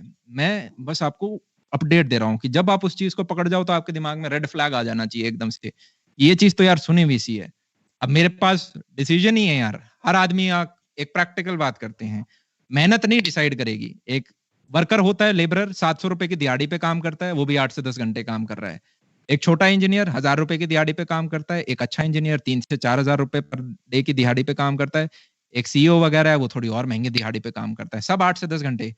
स्मार्ट वर्क भी आपके काम में आपको स्मार्ट बना सकता है। आप अच्छे स्मार्ट लेबरर हो तो उस काम को 8 की जगह 6 घंटे में कर दोगे, स्मार्ट इंजीनियर हो तो उस काम को 8 की जगह 6 घंटे में कर दोगे। तो क्या चीज डिफरेंस लाएगी? डिसीजन। आपने अपने लाइफ में डिसीजंस कैसे लिए हैं, रास्ते, टर्न, जैसे गाड़ी में बैठे होते हैं ना, इस रोड पे जाएं या इस रोड पे जाएं, तो आप स्टीयरिंग व्हील मोड़ते हैं, वो डिसाइड करती है कि आप मनाली पहुंचोगे या फिर जनाब आप नीचे कहीं गुजरात में पहुंच रहे होगे या नीचे कहीं तमिलनाडु पहुंचोगे, आपके गाड़ी का स्पीड कितना है, इंजन कितना है, गियर कैसे बदलते हो, वो सारी चीजें मैटर नहीं करेंगी। कितनी देर गाड़ी चलाई is equal to hard work, smart work is equal to कितना तेज आपका इंजन है। पर डेस्टिनेशन आपकी स्टीयरिंग व्हील पर डिसाइड होगी। तो आपको एट द एंड डेस्टिनेशन आपको सीईओ बनना है, आपको अच्छा इंजीनियर बनना है, आपको लेबर, और वो आपको ध्यान रखना है। और इसमें आप यूं मत समझ जाना कि लेबरर का काम छोटा है, डायरेक्शन गलत है। अब यहाँ पे एक और फैक्ट मैं आपको बता देता हूँ। मेरे पापा मेरे को कहते थे, अमन झाड़ू लगाना, पर सबसे अच्छी झाड़ू लगाना, ऐसी झाड़ू लगाना का पूरा दिल्ली का ठेका तुम्हें मिले। क्या मैं बोल सकता हूँ आज के दिन वो अर्बन क्लैप है, अर्बन कंपनी है। अरे नाई का बड़ा वर्जन हो गया अर्बन क्लैप, आपके घर जाके आपके बाल काटता है। एसी प्लम्बर का काम कराना है आपके घर आके। किसी भी डोमेन, कोई भी डोमेन छोटा नहीं है। अगर 10 लॉयर हैं, ये एक फैक्ट है, ऊपर के 20% लोग नीचे के 80% लोगों से ज्यादा पैसे कमाते हैं टोटल वर्थ। तो मान लो आपकी क्लास में 10 इंजीनियर बनने वाले हैं, तो ऊपर के जो 2 इंजीनियर हैं वो नीचे के 8 इंजीनियर की कंबाइंड सैलरी से ज्यादा कमा रहे होंगे। ये एक फैक्ट होने वाला है। ऊपर के 2 इंजीनियर नीचे के 8 इंजीनियर से ज्यादा कमा रहे होंगे। तो सिमिलरली आपका गोल ये होना चाहिए कि यार ठीक है, जिस भी डोमेन में मैं जा रहा हूँ, और मेरा पर्सनल एक्सपीरियंस ये, ऊपर के 1% में रहो तो जिंदगी में मजे आ जाएंगे। ठीक है, तो कोई भी एक डोमेन पकड़ो और उसको घोट दो 4 से 5 साल उसमें लग के। पैशन पहले दिन में नहीं पता चलेगा यार। मैंने फर्स्ट ईयर में जो वीडियो डाला था 2015 में, आप उसे यूट्यूब पे जाके देख सकते हैं, अमन दत्तरवाल चैनल पे। मैंने जानबूझ के डिलीट नहीं किया जिससे कि आप लोग देख सकें। आपको अभी मैं 94 केजी का हूँ, उसमें हूँ मैं 74 केजी का या 72 केजी का व्यक्ति। पतला सा लड़का है जो कि कुछ बोलने का प्रयत्न कर रहा है फेक इंग्लिश एक्सेंट के अंदर, और भाई मैं क्रिंज हो जाऊं उस वीडियो को देखते ही, मुझे अपना कत्ल करने का मन करता है। पर मैं आपको इसलिए दिखा रहा हूं कि आप देख सकें कि उस टाइम का वीडियो और आज वीडियो में स्पीकिंग स्किल्स में बहुत, स्पीकिंग स्किल्स क्या है, कोई भी स्किल्स बैटिंग की तरह है। आप फर्स्ट डे आउट हो सकते हो, 6 महीने बाद आप एक चौका छक्का लगाने के थोड़ा कॉन्फिडेंस आएगा। 8 साल बाद आप बोलोगे भाई मैं तो रणजी ट्रॉफी खेल सकता हूँ। जितनी आप प्रैक्टिस करते जाओगे उतने आप बेहतरीन होते जाते हैं। तो अगर कोई मेरे से फर्स्ट ईयर में पूछता क्या तुम्हें स्पीकर बनना है, बिल्कुल भी नहीं। खुदा दो मेरे को 4th फ्लोर से, वो बढ़िया है। मैं तो बिल्कुल स्टेज पे तो पैर कांपते हैं मेरे। अब आज मुझे आप पूछोगे तो मेरा फेवरेट काम ही ऑफलाइन सेमिनार लेना है। ठीक है, मतलब शुरुआत के जो 1 घंटे हमने बात करी, आप में से एक बच्चा नहीं दिखा। मैं कैमरा का वेबकैम देख रहा था जो कि ब्लैक स्क्रीन में दिख भी नहीं रहा था, पर मैं कोशिश कर रहा था उसी से बात करने की। मुझे बच्चे मिल जाते हैं तो मैं कूदने लग जाता हूँ 3.5-4 घंटे में लगातार। वो मेरा वो चीज, तो मतलब आप थोड़ा कूदोगे तब आपको पता चलेगा। एक छोटा बच्चा होता है ना यार, फर्स्ट क्लास में बहुत तेज भागता है। कुछ बच्चे होते हैं रेसिंग जीत जाते हैं, फर्स्ट आते हैं, back racing, first, forward racing, सब में फर्स्ट आ रहे हैं, तो उनका एक कॉन्फिडेंस बनता है कि यार मैं तो भागता अच्छा हूँ। उस बच्चे को आप 5th-6th क्लास में फुटबॉल के साथ इंट्रोड्यूस कराओ, वो बच्चा आके 2 दिन बाद बोल देगा फुटबॉल तो मेरा पैशन है। क्यों? क्योंकि जनाब वो आज तक अच्छा करता है। वो बच्चा जो 2nd क्लास में मैथ्स में 30 में से 30 लाता था, 6th क्लास में भी वही करता है, और 10th में आके बोल देता है मेरे को तो जेई निकालना है। वो उसकी पैशन बन जाती है। जब आप एक किसी पर्टिकुलर प्रोफेशन में बाकियों से बेहतर हो जाते हो तो उसमें आपका इंटरेस्ट बन जाएगा, और वो इंटरेस्ट समहाउ सोसाइटी का बेनिफिट कर रहा है, या आपको लगता है यार एक बड़ा पर्पस फुलफिल हो रहा है, तो वो चीज आपका पैशन बन जाती है। थोड़ा सा अगर समझ में आया हो तो आप किसी एक काम में आप कोडिंग करना स्टार्ट कर दो। आप अपनी क्लास के ऊपर के 2 कोडर में आ गए, कोडिंग आपका इंटरेस्ट बन जाएगा। ठीक है, आप कोडिंग करने लग जाओ। आपने पहले कोडिंग स्टार्ट कर दी, आप अपने क्लास वालों से बस अच्छा कर लो, आपका कोडिंग बेस्ट इंटरेस्ट बन जाएगा, वो आपकी बेस्ट हॉबी बन जाएगी। अगर जैसे जेई के टाइम में फिजिक्स केमिस्ट्री मैथ्स में से कोई पसंद था, तो अब आपको कोडिंग पसंद आएगी। ऑल दो कौन है वो जिसे पसंद थी फिजिक्स केमिस्ट्री मैथ्स, पर ठीक है, मतलब थोड़ी बहुत पसंद होती है, बाकी तो मस्ती पसंद होती है, पर आपको कोडिंग पसंद आएगी। फिर आप बहुत ही अच्छे हो गए तो आप यूं से अरे यार कुछ स्टार्टअप खोलते हैं, ये कर सकते हैं, वो कर सकते हैं, तो आपको पैशन मिल गया, पर्पस मिल गया अपनी लाइफ का। या फिर आप एक ऐसी बड़ी ड्रीम कंपनी ज्वाइन करो जो कि उस पर्पस पे काम कर रही हो। ठीक है, अब बोलने को मैं 4 घंटे और बोल सकते हैं, पर इसको हम आज यहीं पे समाप्त कर सकते हैं। लाविश। यस सर, वैसे we have a lot of time, but कुछ डाउट्स हैं जो बताओ।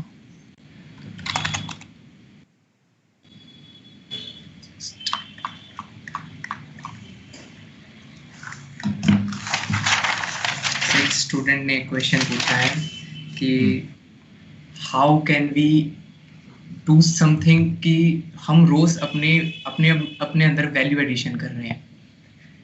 हर दिन वैल्यू एडिशन करना है, आपको अच्छे लोगों के बीच में रहना है। अच्छे लोग मतलब किताब नंबर 1, किताब नंबर 2, किताब number 3, mentor number 1, mentor number 2, mentor number 3, social media पे अच्छा आदमी नंबर 1, अच्छा आदमी नंबर 2, अच्छा आदमी नंबर 3। आपको जहाँ से भी ठीक ज्ञान मिल रहा हो, आप वहाँ से ग्रैब करने की कोशिश करें। सोशल मीडिया में बस ये होता है कि कभी-कभी पता चला हमने कुछ और भी ग्रैब कर ली चीज़ें साथ में, ठीक है? लेने गए थे हम फ्रूट्स, लेके आ गए कोक की बोतल, ठीक है? तो वो आपको ध्यान रखना है, नहीं तो आप किताबें पढ़ें। ये बहुत किसी व्यक्ति ने पूरी ज़िंदगी लगा के ये चीज़ एक किताब लिखता है, उससे आप बहुत चीज़ें सीख रहे होंगे। अच्छे लोगों से मिलें।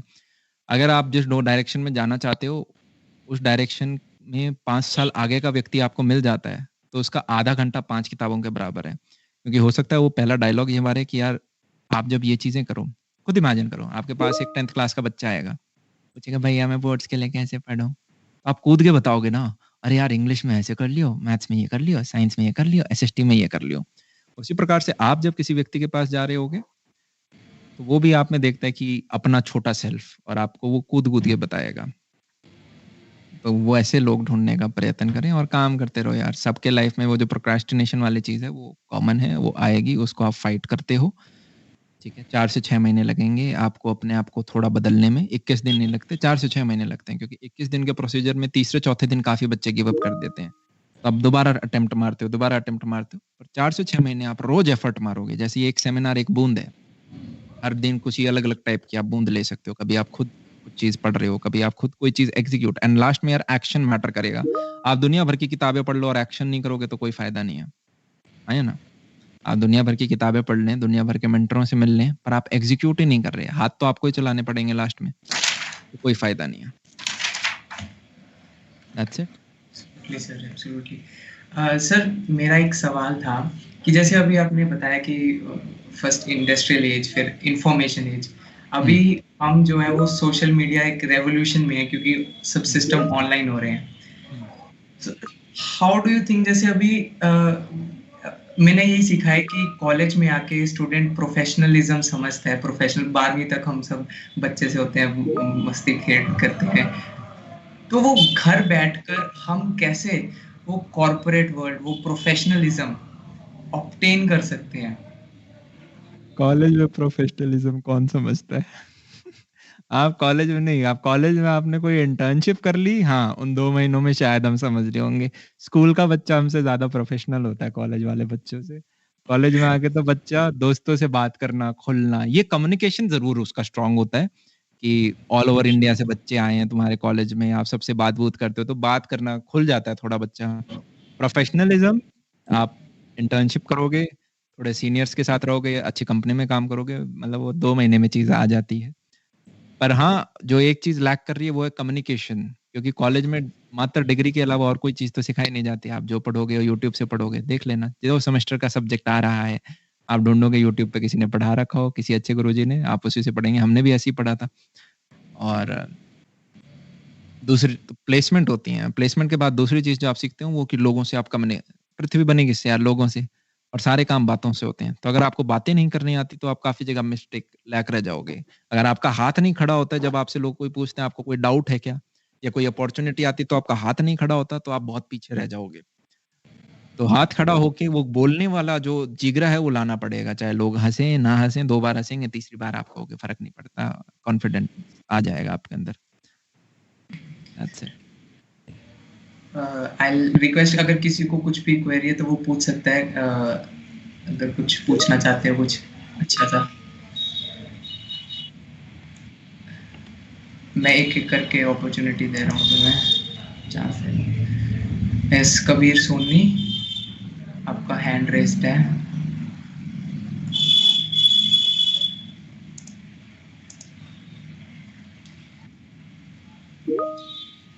नक्षत्र Goswami, you can. Hello sir. Hi Kabir. Sir मेरा क्वेश्चन था कि जैसे इंडिया में पार्ट टाइम का कल्चर नहीं है तो उसके बारे में आपका क्या कहना है? किसने कहा पार्ट टाइम का कल्चर नहीं है? मैंने तो आज जितने बंदे रिक्रूट करे ऑलरेडी कहीं कहीं काम कर रहे हैं, कह रहे पार्ट टाइम काम करना है। नहीं, part time India in the में। हाँ, इंडिया के ही बच्चे बता रहा हूँ। तो पार्ट टाइम आप थोड़ा और अपना क्वेश्चन रिफ्रेश करो कि कॉलेज के साथ-साथ पढ़ाई के साथ-साथ कोई जॉब करना पार्ट टाइम ये? हाँ या जी। फिर हाँ, तो फिर तुम्हारे अंदर स्किल कॉलेज होनी के चाहिए। साथ साथ। जितने भी नए स्टार्टअप हैं, नो प्रोजेक्ट एक सेइंग है, जब भी आपका किसी भी कंपनी में कोई प्रोजेक्ट होता है, no project is complete without an intern. और इंटर्न कॉलेज स्टूडेंट्स होते हैं जो बेसिकली पार्ट टाइम आपके साथ काम कर पाएं। तो अगर आपके एग्जाम है तब तो आप ही डिवोट नहीं कर पाओगे। मेन कंसर्न जो आता है इशू वो ये होता है कि मान लो हमें बच्चा 3 महीने के लिए या 4 महीने के लिए आप चाहिए, तो बीच में कहीं आपके 1 महीने का पेपर आ गया और आप ही कमिट नहीं कर पाए। फर्स्ट इशू तो ये आता है। सेकंड ये होता है कि जो आप पार्ट टाइम कर रहे हो वो कि मान लो आपने कहा मैं वीक में सिर्फ 15 से 20 घंटे दे पाऊंगा या 25 से 30 घंटे दे पाऊंगा। हो सकता है कंपनी को एक फुल वो आपको हायर करना चाहते हैं पर वो आपसे चाहते हैं कि आप 40 से 50 घंटे दो। तो वहां पे दूसरा कंसर्न आता है। फिर आप जो कह रहे हो कि मैं सिर्फ 15 से 20 घंटे काम करना चाहता हूँ, वो फ्रीलांसिंग हो गया। कि फ्रीलांसिंग में फिर आप काम अपने हिसाब से उठाते हो। आप काम ही उतना बड़ा उठाओगे जो हफ्ते में 15 से 16 घंटे में हो पाए। वो पार्ट टाइम में नहीं आता, वो फ्रीलांसिंग हो जाएगा। तो अगर मैं एज अ ऑर्गेनाइजेशन कबीर को चाहता हूँ कि मेरे साथ आए, तो मैं चाहता हूँ कि यार कबीर अपने 40-50 घंटे तो दे। वरना पता चला वो नया बच्चा है, 15-20 घंटे में तो हमने उसे बस चीजें सिखाई और जब उसका काम करने का टाइम आया तब तो उसका हफ्ता खत्म हो गया या टाइम खत्म हो गया, इतने में एग्जाम्स आ गए। तो ये एक छोटा सा दिक्कत होता है। वरना कंपनी तो बहुत खुश है क्योंकि कबीर कम पैसे में काम कर देगा as compare to a full time employ. Full time को अगर मुझे 80,000 देने हैं, कबीर को सिर्फ 25-30,000 ही देने पड़ेंगे क्योंकि वो कॉलेज का बच्चा है, सेकेंड ईयर थर्ड ईयर में। तो कंपनियां तो लेना चाहती हैं, काफी बार आपको लिखना चाहेंगी। आप उन्हें फुल टाइम डेडिकेशन और एग्जाम्स का बस उन्हें थोड़ा कवर करें, बाकी डन है। कौन सी स्किल है आपकी? मैं प्रोग्रामिंग से ही कर लेता हूँ। प्रोग्रामिंग में क्या front end back and DSL को क्या सीख रहे हो? अभी तो front end back and website designing किया। ठीक है, तो आज हम फ्रंट एंड बैक एंड के बंदे ही कर रहे थे। थोड़ा बताओ अपनी प्रोफाइल और कितने घंटे दे सकते हो। देखता हूँ मैं इशू कहाँ पे आता है। अभी तो मतलब इतना पेपर प्रोफेशनल चल रहे डिटेल्स होंगे में तुम्हारे प्लस टू अभी? में फिलहाल। हाँ, सर 12th में हूँ फिलहाल तो। अच्छा 12th में हो। ओहो, अच्छा। इसलिए ओ भाई साहब, नहीं नहीं एकदम गुनाह हो जाएगा, तुम्हारे माँ बाप मारेंगे मुझे, बच्चे का बोर्ड एग्जाम खराब करा दिया। नहीं नहीं नहीं नहीं, भैया मैं ठीक है। इसी इसी सवाल को कंटिन्यू करना चाहूंगा कि आज हाँ, आज एज जो है ना हमारी, वो एक मैंने एक फ्रेज पढ़ा था, लर्न बिफोर यू अर्न। हम्म, कमाने से पहले उस स्किल को सीखना जरूरी है। एंड मैंने हाँ, जैसे कि मैंने गूगल फॉर्म सर्कुलेट किया था, उसमें इतने सारे सवाल थे। How to start earning money, I have no skill, I can't find interest, I want to earn money in college, I want to get a decent placement. So हाँ। How can we emphasise on this कि learn before you earn? देखो एक किताब है जैब जैब जैब right hook, ठीक है। अब इसका मतलब ये होता है give give give then take, ठीक है। अब मान लो आपके पास ऐसी स्किल है ही नहीं कि मैं आपको 10,000 या लाख रुपए दे पाऊँ, तब तो बोलने से क्या होगा, आपको पहले स्किल सीखनी पड़ेगी। और आपको यूँ है कि यार यूट्यूब से तो जो पढ़ना था या कोई कोर्स से जो करना था वो तो मैंने सीख लिया, मुझे ऑन ग्राउंड स्किल चाहिए, ठीक है। तो इंटर्न्स क्या कहते हैं कि यार आप मेरे को सस्ते में हायर कर लो, बस मेरे को एक बड़ी टीम के साथ काम करने का एक्सपीरियंस दे दो 2 महीने, जिससे कि मैं काम सीख जाऊँ। कुछ इंटर्न्स फ्री में भी काम करेंगे। तो वही है, आपको शुरुआत में पैसा मत देखो, आप ये देखो कि आप क्या चीज़ सीख पा रहे हो। आपने एक बार वो स्किल एक्वायर करी, देखो यार जितना आप डेप्थ में जाते जाओगे, जितना आपके पास एक्सपीरियंस होगा, उतनी आपकी वैल्यू बढ़ जाएगी। कॉलेज में कोशिश करें कि यार अगर आपके पास समय है समर विंटर के दौरान, वैसे तो आपके कॉलेज में ऑलरेडी अच्छी प्लेसमेंट्स हैं, तो आपका पहला प्रायोरिटी होना चाहिए एक लैंग्वेज हम ठीक कर लें, फिर अपनी डीएसएल को अच्छी कर लें। डीएसएल को कर ली, इसमें हमारा 2-3 महीना लग गया, ठीक है। ज़्यादा स्लो हम करेंगे तो 4 महीने में आपने लैंग्वेज प्लस डीएसएल को अपनी कर ली। अब उसके बाद आप क्या कर सकते हैं, अपना कॉम्पिटिटिव धीरे धीरे स्टार्ट कर दिया या हैकर रैंक पे क्वेश्चन सॉल्व कर लिए, कोड शेफ पे अपनी प्रोफाइल स्ट्रॉन्ग कर ली। कोशिश करो फोर्थ ईयर के जैसे थर्ड ईयर के एंड तक आपके 4-5 सितारे लग चुके हो कोड शेफ के ऊपर, कोड फोर्सेस पे अच्छी रेटिंग आ चुकी हो, तो आपका रिज्यूमे बहुत स्ट्रांग हो जाएगा। कुछ कंपनी आज के दिन ऐसे आती है, वो सीधा ये बोलेंगे अच्छा तुम्हारे कोड शेफ पे 5 सितारे हैं, आ जाओ। और ये मैं उन बड़ी कंपनीज गूगल जैसी कंपनी की बात कर रहा हूँ, उनका सीधा कोई क्वालिफिकेशन राउंड नहीं है। कुछ कॉलेजेस में मैंने देखा है सीधा वो ऐसा नहीं बोलेंगे कि कोड शेफ पे 5 सितारे हैं तो आ जाओ, पर बच्चे ही वो सेलेक्ट हुए हैं जो कि सारे 5 स्टार कोड शेफ पे हैं। चीज समझ में आ रही है? तो गूगल ने मुंह से नहीं कहा, पर अगर उन सब बच्चों में आप देखोगे क्या चीज कॉमन थी, तो वो सारे के सारे 5 स्टार कोड शेफ पे थे। तो आप उस चीज को अपना स्ट्रेंथन कर सकते हो। साथ में आपको लगा नहीं यार मुझे तो on ground front end back and का थोड़ा एक्सपीरियंस चाहिए, तो या तो आप ऐसा कर सकते हो, ओपन सोर्स में आपके कुछ GSOC जैसे हैं उनको टारगेट कर लो, नहीं तो आपका यूँ है कि आप कहीं पे इंटर्नशिप वगैरह है वो सारी चीज़ें कर सकते हैं। बस आपको स्किल मिल गई, आपको ऑन ग्राउंड एक्सपीरियंस हो गया। पहले आपको जाके ऑफिस में इंटर्नशिप मिल जाती थी, अभी थोड़ा कोरोना टाइम है तो घर से चीज़ें मिल रही होंगी। स्टैंड अप सारे घर पे होंगे, काम अपडेट सब लैपटॉप, ज़ूम मीटिंग हो रही होंगी। पर सीखें ज़रूर काम, उसी की मान्यता है। और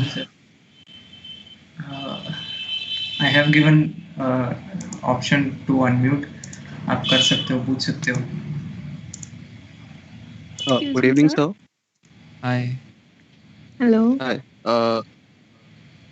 Okay. Hi. Okay. Who's speaking? Yeah, hi Nan- Nandini, hi You wanna Manan. go first or should I? Manners देखो कितने अच्छे बच्चे। No, you can continue. Okay, first of all sir मैं कहना चाहूँगी कि मैंने इस सेमिनार के लिए 3-4 साल वेट किया है, so it's really big opportunity to interact with you like face to face. And मेरा सवाल ये है कि जैसे आपने पिछले सेमिनार्स में बताया है कि फ्रीलांसिंग जैसे कोर्स होते हैं हम वो सीख सकते हैं, इनमें अपॉर्चुनिटीज़ वगैरह मतलब रेशो कम होता है कि यहाँ लोग कम जाते हैं।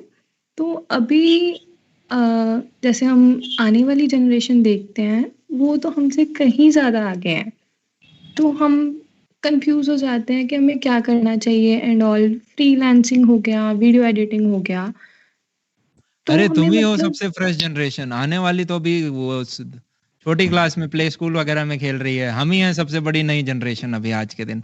और जैसे फ्रीलांसिंग है, तो फ्रीलांसिंग में आपको लगता है कि एक इंडिविजुअल है, बाकी जितने भी वो बंदे हैं ना जिनकी 4.5 से ऊपर रेटिंग है, यूजुअली वो खुद अपने आप में एजेंसी होती हैं। मान लो कि वेब डेवलपमेंट की बात कर लेते हैं क्योंकि हम उसी पे काफी देर से बात कर रहे हैं। तो मैं एक फ्रीलांसर को पकड़ता हूँ मान लो, तो आपको लगेगा कि उसका नाम XYZ है, एक व्यक्ति है, पर उसके पीछे 6-7 बंदों की उसने अपनी टीम ले रखी है। वहाँ पे लोग प्रोजेक्ट के प्रोजेक्ट उठा रहे हैं फ्रीलांसर पे। तो आपने कितने काम कर रखे हैं? जैसे एक व्यक्ति होगा जिसने 150 प्रोजेक्ट कर रखे हैं, एक व्यक्ति है जिसने 4 प्रोजेक्ट कर रखे हैं। बताओ किस पे ज़्यादा भरोसा होगा तुम्हें? 150 वाले पे। तो वही आपने कितना समय उस चीज़ को दिया है। और आप यूँ सोचो यार, कभी भी यूँ मत सोचना कि मार्केट सैचुरेट हो गया है। आपसे जो 40 साल बाद पैदा होगा उसके लिए तो फिर मार्केट में जगह ही नहीं होगी। पर वहाँ पे भी मिलियनेयर्स और बिलियनेयर्स निकल रहे होंगे। तो मैं प्रश्न अभी भी थोड़ा कन्फ्यूज़ ही हूँ। आपने क्या पूछा कि कौन-सी फ्रीलांसिंग सेलेक्ट करें ना करें? आई गेस आपके कॉलेज में मेरा ऑलरेडी क्वेश्चन अच्छी मतलब हाँ, या प्लेस वही है कि हमें जाना चाहिए, नहीं जाना चाहिए? बिकॉज़ अभी आपने बताया कि प्लस 1 अगर प्लस आपके 2 के कॉलेज में बच्चे ही प्लेसमेंट काफ़ी। अच्छी हैं तो आपको नहीं जाना चाहिए। अगर आपके प्लेसमेंट वगैरह नहीं है और आप साथ में देखो हर बच्चा अपना अलग है। प्लेसमेंट आपके अच्छी हैं तो आप अपना प्लेसमेंट के लिए पढ़ो। आपको लगता है मैंने प्लेसमेंट में सब कुछ अच्छे से पढ़ लिया, कोडशेफ पे रेटिंग भी मेरी 5 नहीं 6 सितारे लग चुके हैं। मैं 1-2 जगह इंटर्नशिप भी कर ली है, मैंने रिसर्च प्रोजेक्ट भी कर लिया है। अब मैं क्या करूँ? 3rd ईयर में खाली बैठा हूँ, मेरे पास समय बचा हुआ है। कर लो फ्रीलांसिंग, कोई दिक्कत नहीं है क्योंकि आपने बाकी सारी मेजर इंपॉर्टेंट चीज़ें कर ली हैं। फिर एक बच्चा होता है जो कि यार इतना अच्छा कॉलेज नहीं मिल रखा होता है उसे, इंटर्नशिप अपॉर्च्युनिटी नहीं मिल रही हैं। बीसीए, एमसीए वाले बच्चे काफ़ी होते हैं, जैसे आप तो बीटेक कर रहे हो, तो बीसीए, एमसीए वाले बच्चे, लोअर बीटेक वाले बच्चे, इन काफ़ी बच्चे फ्रीलांसर पे जाते हैं। फ्रीलांसर पे पहले एज़ एन इंडिविजुअल जाएँगे, फिर अपनी एजेंसी बना लेंगे और काफ़ी अच्छा पैसा कमाते हैं फिर जाके। तो ये चीज़ आपको हर बच्चे के लिए आपके कॉलेज में प्लेसमेंट अच्छी है, तो आपके लिए फ्रीलांसिंग फिर नीचे प्रायोरिटी होनी चाहिए, अब प्रायोरिटी नहीं होनी चाहिए। आपको एक्सपीरियंस चाहिए, आप बोलो भई मैं एनआईटी का बच्चा हूँ, आप अप्लाई करें इधर-उधर, आपके कॉलेज में 3rd ईयर में इंटर्नशिप के लिए कंपनी आएँगी, उनमें आप अप्लाई करें। Okay sir, thank you so much for your time. ठीक है, आई होप कुछ सॉल्व हुआ हो। Okay. Okay, we'll take few more. हुँ। Hello, good.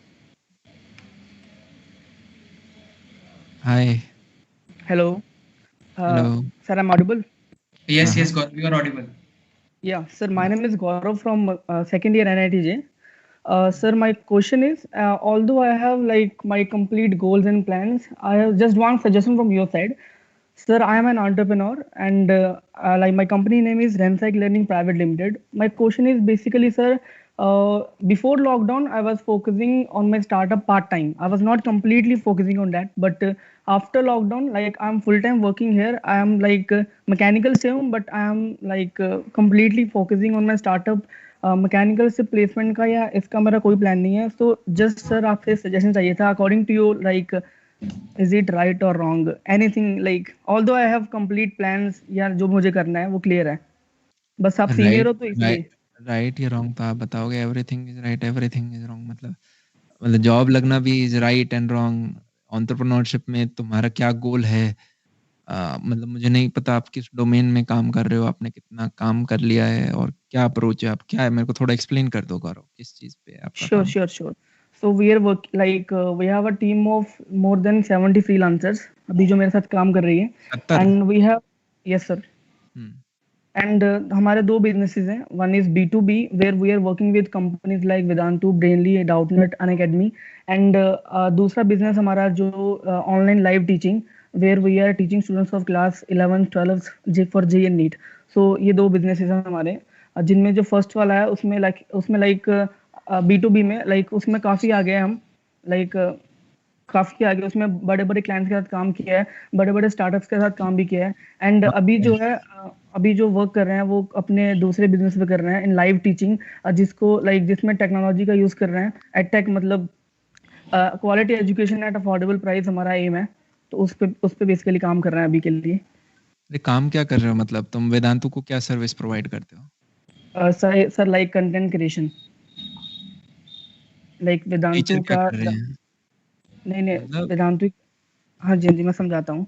लाइक वेदांतु के प्रोजेक्ट्स करते हैं उनके, लाइक उनके लिए सर क्वेश्चंस का, वीडियो सॉल्यूशंस का, टीचिंग का. फुल टाइम नहीं है उनका, लाइक कॉन्ट्रैक्ट होता है. जैसे वेदांतु ने 6 महीने का कॉन्ट्रैक्ट दिया था हमें, उनको क्वेश्चंस के सॉल्यूशंस चाहिए थे. लाइक उनकी टीम के साथ वर्क किया हमने, उनके इन हाउस टीम के साथ. अच्छा. सिमिलरली अभी डाउटनेट के साथ कर रहे हैं. लाइक डाउटनेट में ये जो 70 बच्चे हैं ये क्या आईआईटी एनआईटी के बच्चे हैं क्या जो क्वेश्चन सॉल्व करते हैं? जी 70 फ्रीलांसर्स हैं जो कि डिफरेंट प्रोजेक्ट्स पे काम करते हैं. Video solutions and like content creation. Maximum are from MSc BSc IIT से ही हैं, और second year, third year, fourth year के स्टूडेंट्स भी हैं, एमटेक वाले भी हैं. तो मतलब इंटर्न से हायर किए हैं, लिंक्डइन से हायर किए हैं. तो मतलब ये बेसिकली हमारा B2B बिजनेस है. एंड कुछ स्टार्टअप्स के साथ काम भी कर रहे हैं. एक व्यक्ति कितना कमा लेता है ऐसे में फ्रीलांसर में, ऐसी नॉलेज के लिए? अगर वो क्या क्वेश्चन वाइज है, कितने कैसे पे करते हो उन्हें? सर अगर मैं बात करूं, अगर कोई बंदा 4 से 5 घंटे दिन लगाता है ना, दिन के 4 घंटे लगाता है, तो अराउंड 20,000 अर्न कर लेता है. अराउंड 20,000 कमा लेता है जी फ्रीलांसर. ठीक है. और दूसरा बिजनेस क्या है तुम्हारा? सर उसमें अभी हम जब पिछले साल जब मैं फर्स्ट ईयर में था तो हमने लाइक अपना ऐप बनवाया एंड लाइव क्लासेस शुरू की क्लास 11 के लिए, जिसमें मैं था और मैंने 2 टीचर हायर किए. एक एनआईटी सूरत 3rd ईयर से था और एक मेरा दोस्त ही था, और हमने लाइव टीचिंग स्टार्ट की. पहले हमारे पास थोड़े बच्चे थे, उनसे like paid live classes start की. उसमें क्या था, हम उसे स्केल उसे बेसिकली हमने स्केल नहीं किया. हमारे पास सिर्फ 9 बच्चे थे एंड उनसे बेसिकली बच्चों से 1200 से 1500 मंथली. और घंटे कितने पड़ा मंथली? मतलब काफी कम प्राइस पे, और 9 बच्चे थे. इनको हमने स्केल भी नहीं किया क्योंकि एम ये था कि एक साल पहले देख लें कि हमारा उनको कितना फायदा हो रहा है, क्या क्या उनका फीडबैक आता है, क्या क्या चीजें हमें इम्प्रूव करनी है, उसके बाद स्केल करेंगे. तो पिछले साल तो वैसे 9 बच्चों से पढ़ाया, उनको अच्छे से पूरा जान लगा दी. प्रॉफिट नहीं देखा, बस ये देखा कि बच्चों को अच्छे से सेटिस्फाइड करना है, और क्या क्या मतलब जो पॉइंट्स है, क्या क्या प्रॉब्लम्स है उनको वो. बस 11th का बेसिक पढ़ाया या एडवांस वगैरह सब? नहीं up to JEE Main level, जितना वो ग्रैब कर पाए, मतलब जितना हम कर, मतलब up to JEE Main level को पढ़ा दिया. बनवाया फ्रीलांसर से? नहीं फ्रीलांसर से नहीं. ऐप की कंपनी है क्लास प्लस, एक जो एडटेक सॉल्यूशंस को ऐप देती है बेसिकली, ऑफलाइन कोचिंग के लिए ऐप बनाती है. हाँ जी उनका अपने लाइक रेंसई के नाम का, कंपनी के नाम का ऐप बनवाया उनसे. एंड इस साल बेसिकली क्या कर रहे हैं, B2C बिजनेस में अभी अर्न का नहीं सोच रहे हैं. अभी हम टारगेट कर रहे हैं कि मैक्सिमम बच्चे पढ़ा दें. जैसे पहले क्या था, पहले हमने पढ़ाया बच्चों को और फीडबैक लिया क्या क्या चेंजेस है. इस बार हम टारगेट कर रहे हैं कि अराउंड 600 से 700 बच्चों को हम फ्री में पढ़ा दें 3-4 महीने के लिए. उसके बाद लाइक हमारा प्लान है इसको मोनेटाइज करने का. तो बेसिकली ये सर। 600-700 बच्चे कहाँ से लाओगे? सर एक डिजिटल मार्केटिंग एजेंसी के साथ काम कर रहे हैं, 2 सेल्स पर्सन है जो कॉलिंग के लिए है, एक मार्केटिंग के लिए, एक सोशल मीडिया हैंडलर है। तो अभी अराउंड पिछले 1 महीने से स्टार्ट किया है। टारगेट था कि क्लास 12 के 300 बच्चे ले आए, अभी 72 बच्चे हैं। धीरे-धीरे ग्रो कर रहे हैं मतलब ये। अप्रोच देख, B2B वाला जो तुमने शुरुआत में कहा वो ठीक है। As a second year student तुम कर रहे हो, 70 बच्चों को लेके उन 70 बच्चों को स्टाइपेंड भी दे रहे हो, बहुत बढ़िया काम है। ऑनलाइन टीचिंग भी ठीक काम है जिस फॉर्मेट में आप जा रहे हो, ऑल्दो उससे बहुत फास्ट तरीके हैं, पर ठीक है यार, तुम as a second year student काफी ठीक काम कर रहे हो। स्पेशली मैं B2B वाले से तो इम्प्रेस्ड भी हूँ कि तुमने 70 पहले तो प्राइवेट लिमिटेड रजिस्टर कर ली। मेजॉरिटी लोगों तो ये नहीं समझ आता प्राइवेट लिमिटेड प्रोप्राइटरशिप क्या डिफरेंस है, कैसे रजिस्टर होते हैं। वो आपने बैरियर करा, उसके बाद आपने 70 बंदों को कॉल किया। अब एक 19 क्या खुद कॉल करते थे या बच्चों से कॉल करवाते या सर पेरेंट्स कॉल करते सर हैं? नहीं सर, टीम है उसके लिए। हायरिंग HR मैनेजर है, मतलब ऐसे ही ट्रेन किया लोगों को। टीम है मतलब इसकी B2B मैनेज करने वाली। उम्र क्या है उनकी? मेरे को जो फर्स्ट चैलेंज आया था वो ये था कि मेरी बच्ची जैसी आवाज थी, मतलब बच्ची वैसे जैसी नहीं थी, पर उन्हें शक्ल दिख जाती थी कि 19 साल का बच्चा है, तो वो ऐसे ही जज करते थे। तो वहां पे आपने 70 लोग हायर कर लिए, इट्स गुड। तो अभी कितना मैक्सिमम रेवेन्यू हम कर रहे हैं? सर रेवेन्यू ओपनली बताऊं यहाँ पे मतलब थोड़ा अजीब नहीं लगेगा। अच्छा, मतलब तुम्हारे कॉलेज के IAS पैकेज से ऊपर है नीचे है? हाँ मान सकते हो, अभी के लिए तो टाइम सही जा रहा है तो वैसा मान सकते हो। बट ठीक है। आगे आगे क्या इनोवेशन करते हैं, क्या क्या प्रोजेक्ट्स आते हैं, तो उसका भी देखना पड़ेगा। थोड़ा कर रहे हैं वर्क। तो तुम्हारा टीचिंग का एक्सपीरियंस 9 बच्चों से बन रहा है और फिर अब इन 300-400 बच्चों से बनेगा ऐसे? हम मतलब मैं टीचिंग में मेरा काम पता है क्या है। अब मैं टीचिंग ही नहीं करता हूँ। पहले साल मैंने फिजिक्स पढ़ाया, अब मैंने अब देखो टीचिंग ठीक है, तुम्हें जो सॉल्यूशन चाहिए वो मैं बता सकता हूँ, पर क्या मैं भी अब ओपनली बता दूं? मतलब तो या तो मुझे मेल कर देना, मैं अपनी ईमेल आईडी बता देता हूँ, उस पे फिर मैं आप आपको उत्तर दे दूंगा। ठीक है, ईमेल आईडी बता दो सर वैसे आप अपनी। बहुत अच्छा कर रहे हो, ऑनलाइन टीचिंग में मच बेटर हो सकता है।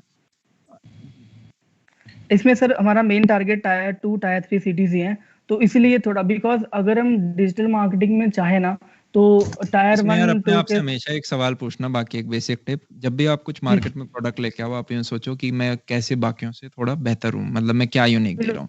तुमने बिल्कुल ऑलरेडी सर। 4 लोगों के नाम बताए, वेदांतु, बायजू, अनअकैडमी, जी सर। ये सारे लोग, अब अमेज़न अकेडमी भी आ रहा है, रिलायंस भी जी अपना प्रोडक्ट उनके लिए लॉन्च काम कर भी किया रहा है। है, Amazon अकेडमी के प्लस लिए काम भी किया हमने।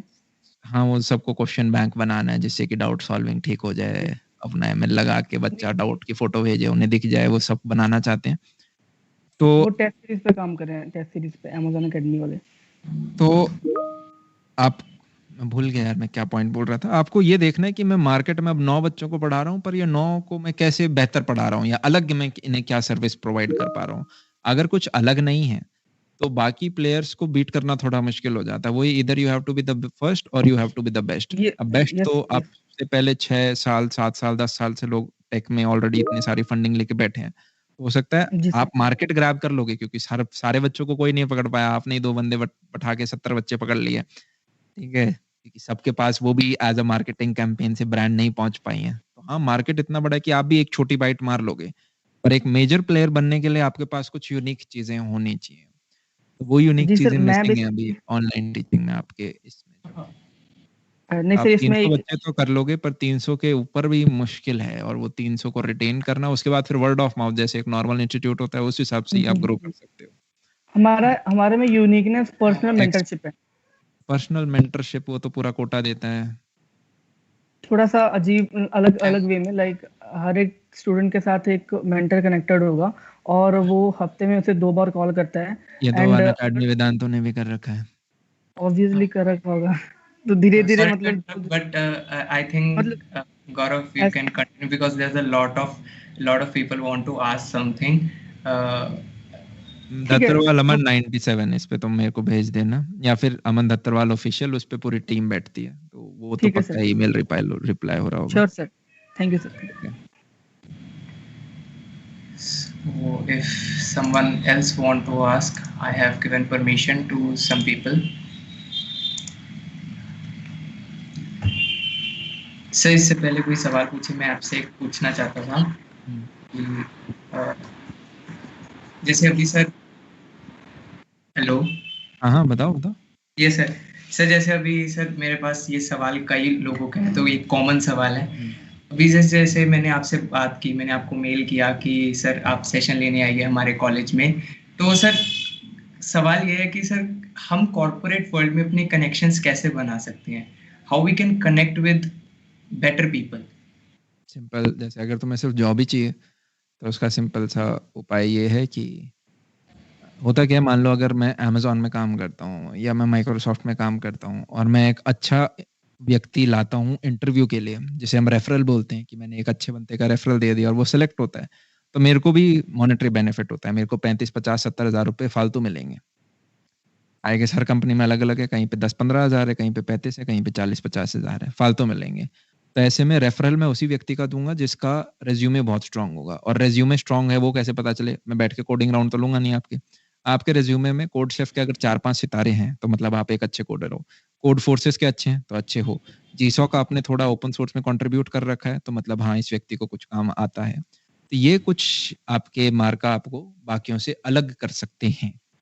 देखो यार, एक तो होता है कि आईआईटी एनआईटी झलक गया दूर से, बिट्स पिलाने झलक गया दूर से। एक होता है फिर अंदर ये चीजें झलकती हैं, ठीक है, और मतलब ये ज्यादा झलकती हैं, ये आईआईटी से ज्यादा झलकती हैं। तो उस हिसाब से आप कनेक्ट कर सकते हैं। और बाकी अगर यही था जॉब पर्सपेक्टिव से तो आप अपने कॉलेज सीनियर्स को ढूंढ सकते हैं। नहीं तो काफी बार क्या होगा यार, मैंने अपने दोस्तों को बोला मैं अमेज़न में काम करता हूँ, पहले तो एक का ही नहीं आता, अब लिंक्डइन पे 5-6 बच्चे मेरे को भेजते रहते हैं। मैं दुखी हो गया, मैं तो किसी का रिप्लाई नहीं करता। अब हर कोई यूं कह रहा है दे दो रेफरल, दे दो रेफरल, दे दो रेफरल, दे दो। तो आप क्या कहोगे? लेजी हो जाओगे, नहीं दे रहा यार, मैं मन नहीं है मेरा। तो आप वहां पे पिचिंग अच्छी करो, या तो आप कुछ वैल्यू एडिशन दे पाओ। जैसे मेरे केस में मेरे को आज आप यूं बोल सकते हो कि मैं आपके सारे ईमेल कर दूंगा। तो अगर 2 साल पहले मेरी वो नीड थी तो वो मैं कहता अरे वाह ये बच्चा ठीक लग रहा है, ये सारे ईमेल गो थ्रू कर देगा। अब आप उस अमेज़न वाले को तो क्या ही दोगे, तो आप यूं देखो कोई सीनियर है क्या, और फिर सीनियर की थोड़ी तारीफ कर दे कि भैया मैंने आपको वहां पे देखा था and I am highly inspired, आपने अमेज़न जैसी बड़ी कंपनी क्रैक करी and I also want to do the same. मैंने कोड शेफ पे इतना कर रखा है, कोड फोर्सेस पे इतना है, if you could give me opportunity. और आप फिर बार बार बोलो। देखो यार, स्पेशली जब हम ऑफ कैंपस प्रिपेयर करते हैं, और ऐसा नहीं कि अच्छे कॉलेज वाले बच्चे ऑफ कैंपस नहीं करते, मेरे कॉलेज से भी बहुत बच्चों ने किया, जो जॉब लगी उसमें सेटिस्फाइड नहीं है, 16 लाख का नहीं, हमें तो महंगा पैकेज चाहिए, ऑफ जा रहे हैं। तो आपने तीर ले लिए बहुत सारे, अब अंधेरे में मार रहे हो। अब अंधेरे में पता नहीं लगे ना लगे, तो आप दिन में 20-20 लोगों को अप्रोच करोगे इस उम्मीद में कि शायद एक रिप्लाई करेगा। तो आप 20-20 लोगों को रोज करो, बल्किंग करो, बेशरम हो जाओ, और वो भी अपने आप में एक बहुत अच्छा प्रोसेस है, आपको काफी अच्छी चीजें सिखाएगा। बाकी आप अपने रिश्तेदार में ढूंढने, अपने पेरेंट्स वगैरह से पूछें अगर आपसे कोई कर सकता है तो। नहीं तो मतलब एक वो चीज होती है यार, परसिस्टेंस का कोई मुकाबला नहीं है। मतलब अगर मेरे यहाँ पे जैसे एक छोटा सा, जितने भी काफी लोग काम कर रहे हैं, जैसे हम यूजुअली निकाल देते हैं या तो लिंक्डइन पे हमें जॉब चाहिए या यूट्यूब पे मैं वीडियो बना दूंगा वी आर हायरिंग। कुछ लोग होंगे जिनके 80 ईमेल आ जाएंगे। एक व्यक्ति था 121 ईमेल आ गए थे। एक व्यक्ति था जिसको हमने हायर नहीं किया था, तो उसने डेमो के लिए 80 वीडियो अपलोड कर दिए थे यूट्यूब पे। मतलब कोई व्यक्ति जब इस लेवल पे परसिस्टेंट होता है तो आप उसे नजरअंदाज नहीं कर सकते चाह के। एक व्यक्ति को मेरा ऑपरेशनल मैनेजर बनना था, उसने एक पेज बना दिया इंस्टाग्राम पे जिसपे 26-27 पोस्ट कर दिए, जिसमें एडिटेड वीडियो उसने डाले, उसने अपना रेज्यूमे एनिमेट कराया। मतलब वो करे ही जा रहा है, तो आप उसको इग्नोर नहीं कर सकते। वो हर स्टोरी में टैग कर रहा है आपने 4 दिन, ठीक है 6 दिन, फिर आप सोच रहे हो यार ऐसा ही बंदा ही तो हमें चाहिए था, तो लो ना, इसको क्यों नहीं ले रहे। मतलब मेरे को तो, और मैंने जिनको अप्रोच किया वो भी ऐसे ही।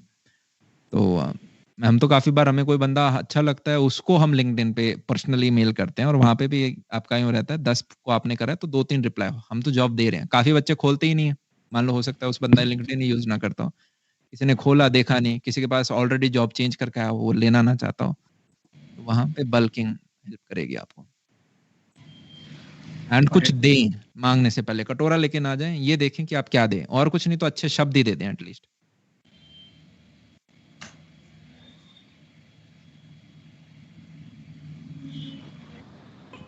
Okay, so we'll take last two only. Hello. Good evening, sir. हाँ Am I हाँ audible? हाँ मनन। Good evening, sir. Sir actually मेरा क्वेश्चन था कि अगर हमें एक नॉन प्रॉफिट ऑर्गेनाइजेशन स्टार्ट करनी है, लाइक अभी मैं फर्स्ट ईयर में हूँ, सो मेरे पास कोई कैपिटल नहीं है और मतलब मेरे पास आइडिया है कि कैसे स्टार्ट करनी है, so should I first run for the capital, should I run first for the team, और should I start working and just go on with the time?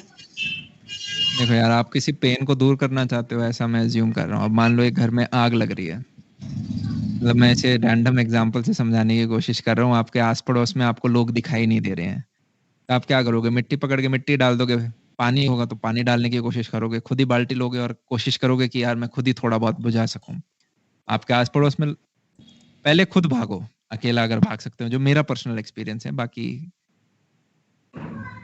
वो है ना एक कहावत, आपका अकेले चलना स्टार्ट करो, काफिला खुद हो जाएगा। तो शुरुआत के 3 साल मेरे सिनेरियो में मैंने खुद काम किया, फिर टीम अपने आप बननी स्टार्ट करी।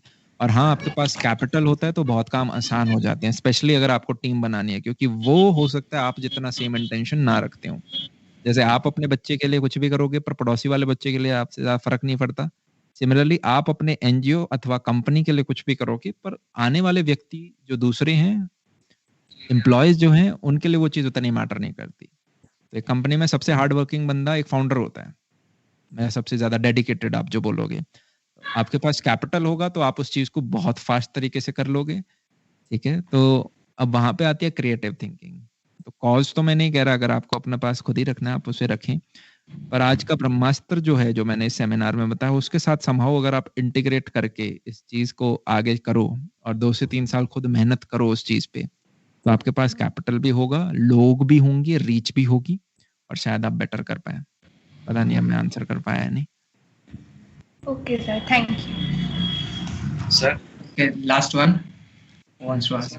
अगर किसी को स्टॉक्स में, मतलब जैसे मुझे अगर स्टॉक्स के लिए स्टार्ट करना हो, स्टॉक्स में इन्वेस्टमेंट, या कुछ लोग क्रिप्टो में भी इन्वेस्ट करते हैं, वो स्टार्ट करना हो तो कैसे स्टार्ट करें, या कोई प्रोफेशनल कोर्सेज करने हो? प्रोफेशनल कोर्सेज यार ऑलरेडी आपके काफ़ी सारे हैं, कुछ अच्छे क्रिएटर्स भी हैं यूट्यूब पे जिन्होंने अच्छे कोर्सेज बना रखे हैं, आप उनके जाके परचेज कर सकते हैं। कुछ ने ऑफलाइन दुकानें खोल रखी हैं, आप उन्हें देख सकते हैं। यूजुअली कोर्स की प्राइस आपकी 20 से 25 हज़ार रुपये के करीबन होती है, और 2 महीने का कोर्स होता है। आपको बेसिक्स ऑफ स्टॉक मार्केट उसमें वो समझा देंगे। पर 2 टाइप के हैं यार, इसको स्टॉक मार्केट को कभी भी पार्ट टाइम मत समझना।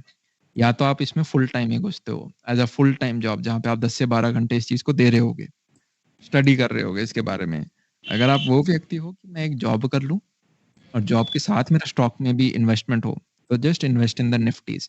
अब मैं यहाँ पे कोई गुरु होकर बात नहीं कर रहा, पर निफ्टी क्या है, अगर आपने बेसिक कॉन्सेप्ट पढ़ रखे हैं, देश की टॉप 50 कंपनीज एंड उनका अगर आप मार्केट कैप देखोगे तो वो पूरे कंट्री के जीडीपी के बराबर आता है। मतलब अब मैं डिटेल में जाना पड़ेगा कि मात्र रिलायंस सिर्फ 5% पूरे इंडिया की जीडीपी के लगभग बराबर आता है, जो हमने 4 महीने पहले एक वीडियो बनाया था। तो इसी प्रकार से जब आप दूसरी तीसरी सारी कंपनियों को इकट्ठा कर लेते हैं, तो सेंसेक्स, पता नहीं कितने बच्चों को यहाँ पे समझ में आ रही होगी ये चीज़। आप सिर्फ अपने 50 कंपनी में पैसे डालें और कंपाउंड इंटरेस्ट है वो समय के साथ आपको दिखता है, एक्सपोनेंशियल कर्व लेता हुआ। मतलब 10 साल में पैसा 4 गुना हो रहा होगा। अगर हम पिछला हिस्ट्री का 40 साल का सर्वे देखें, 15% CAGR, 30 साल में वो 60 टाइम्स हो रहा होगा, और 40 साल में वो ₹1 to 67 रुपीज बन जाएगा।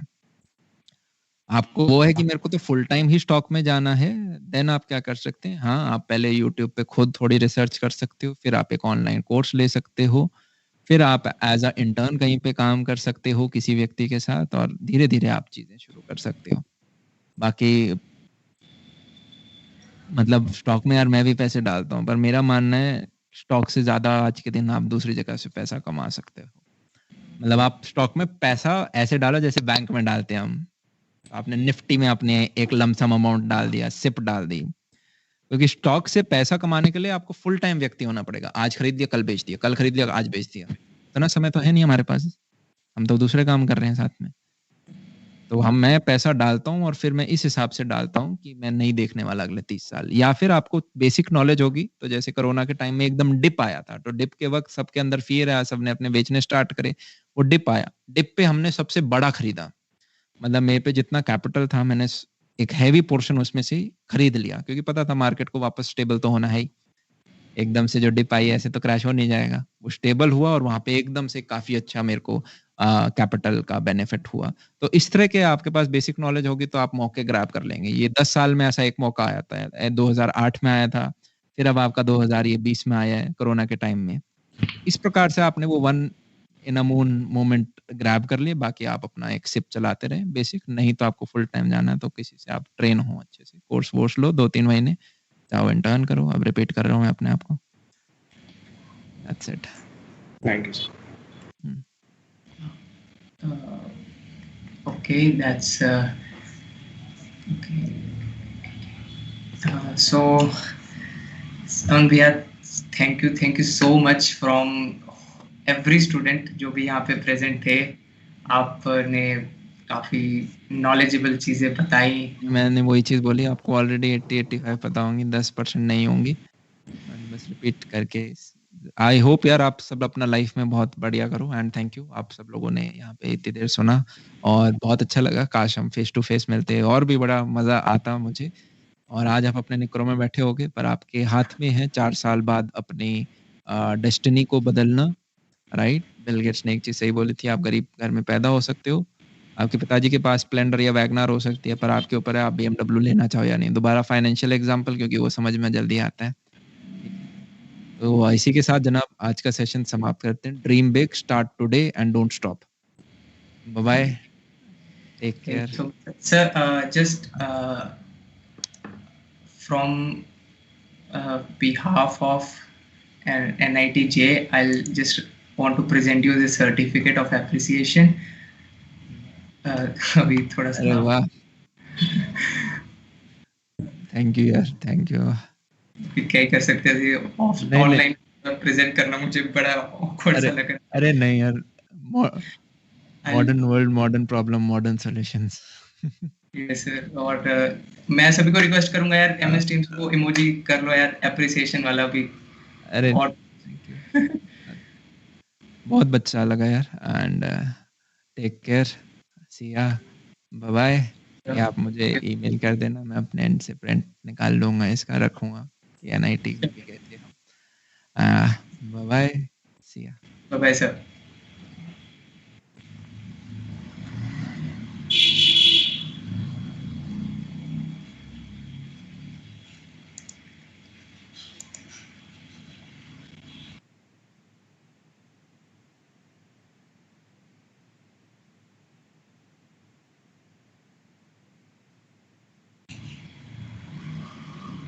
Thank you everyone for attending this session. It was a great session by Aman sir.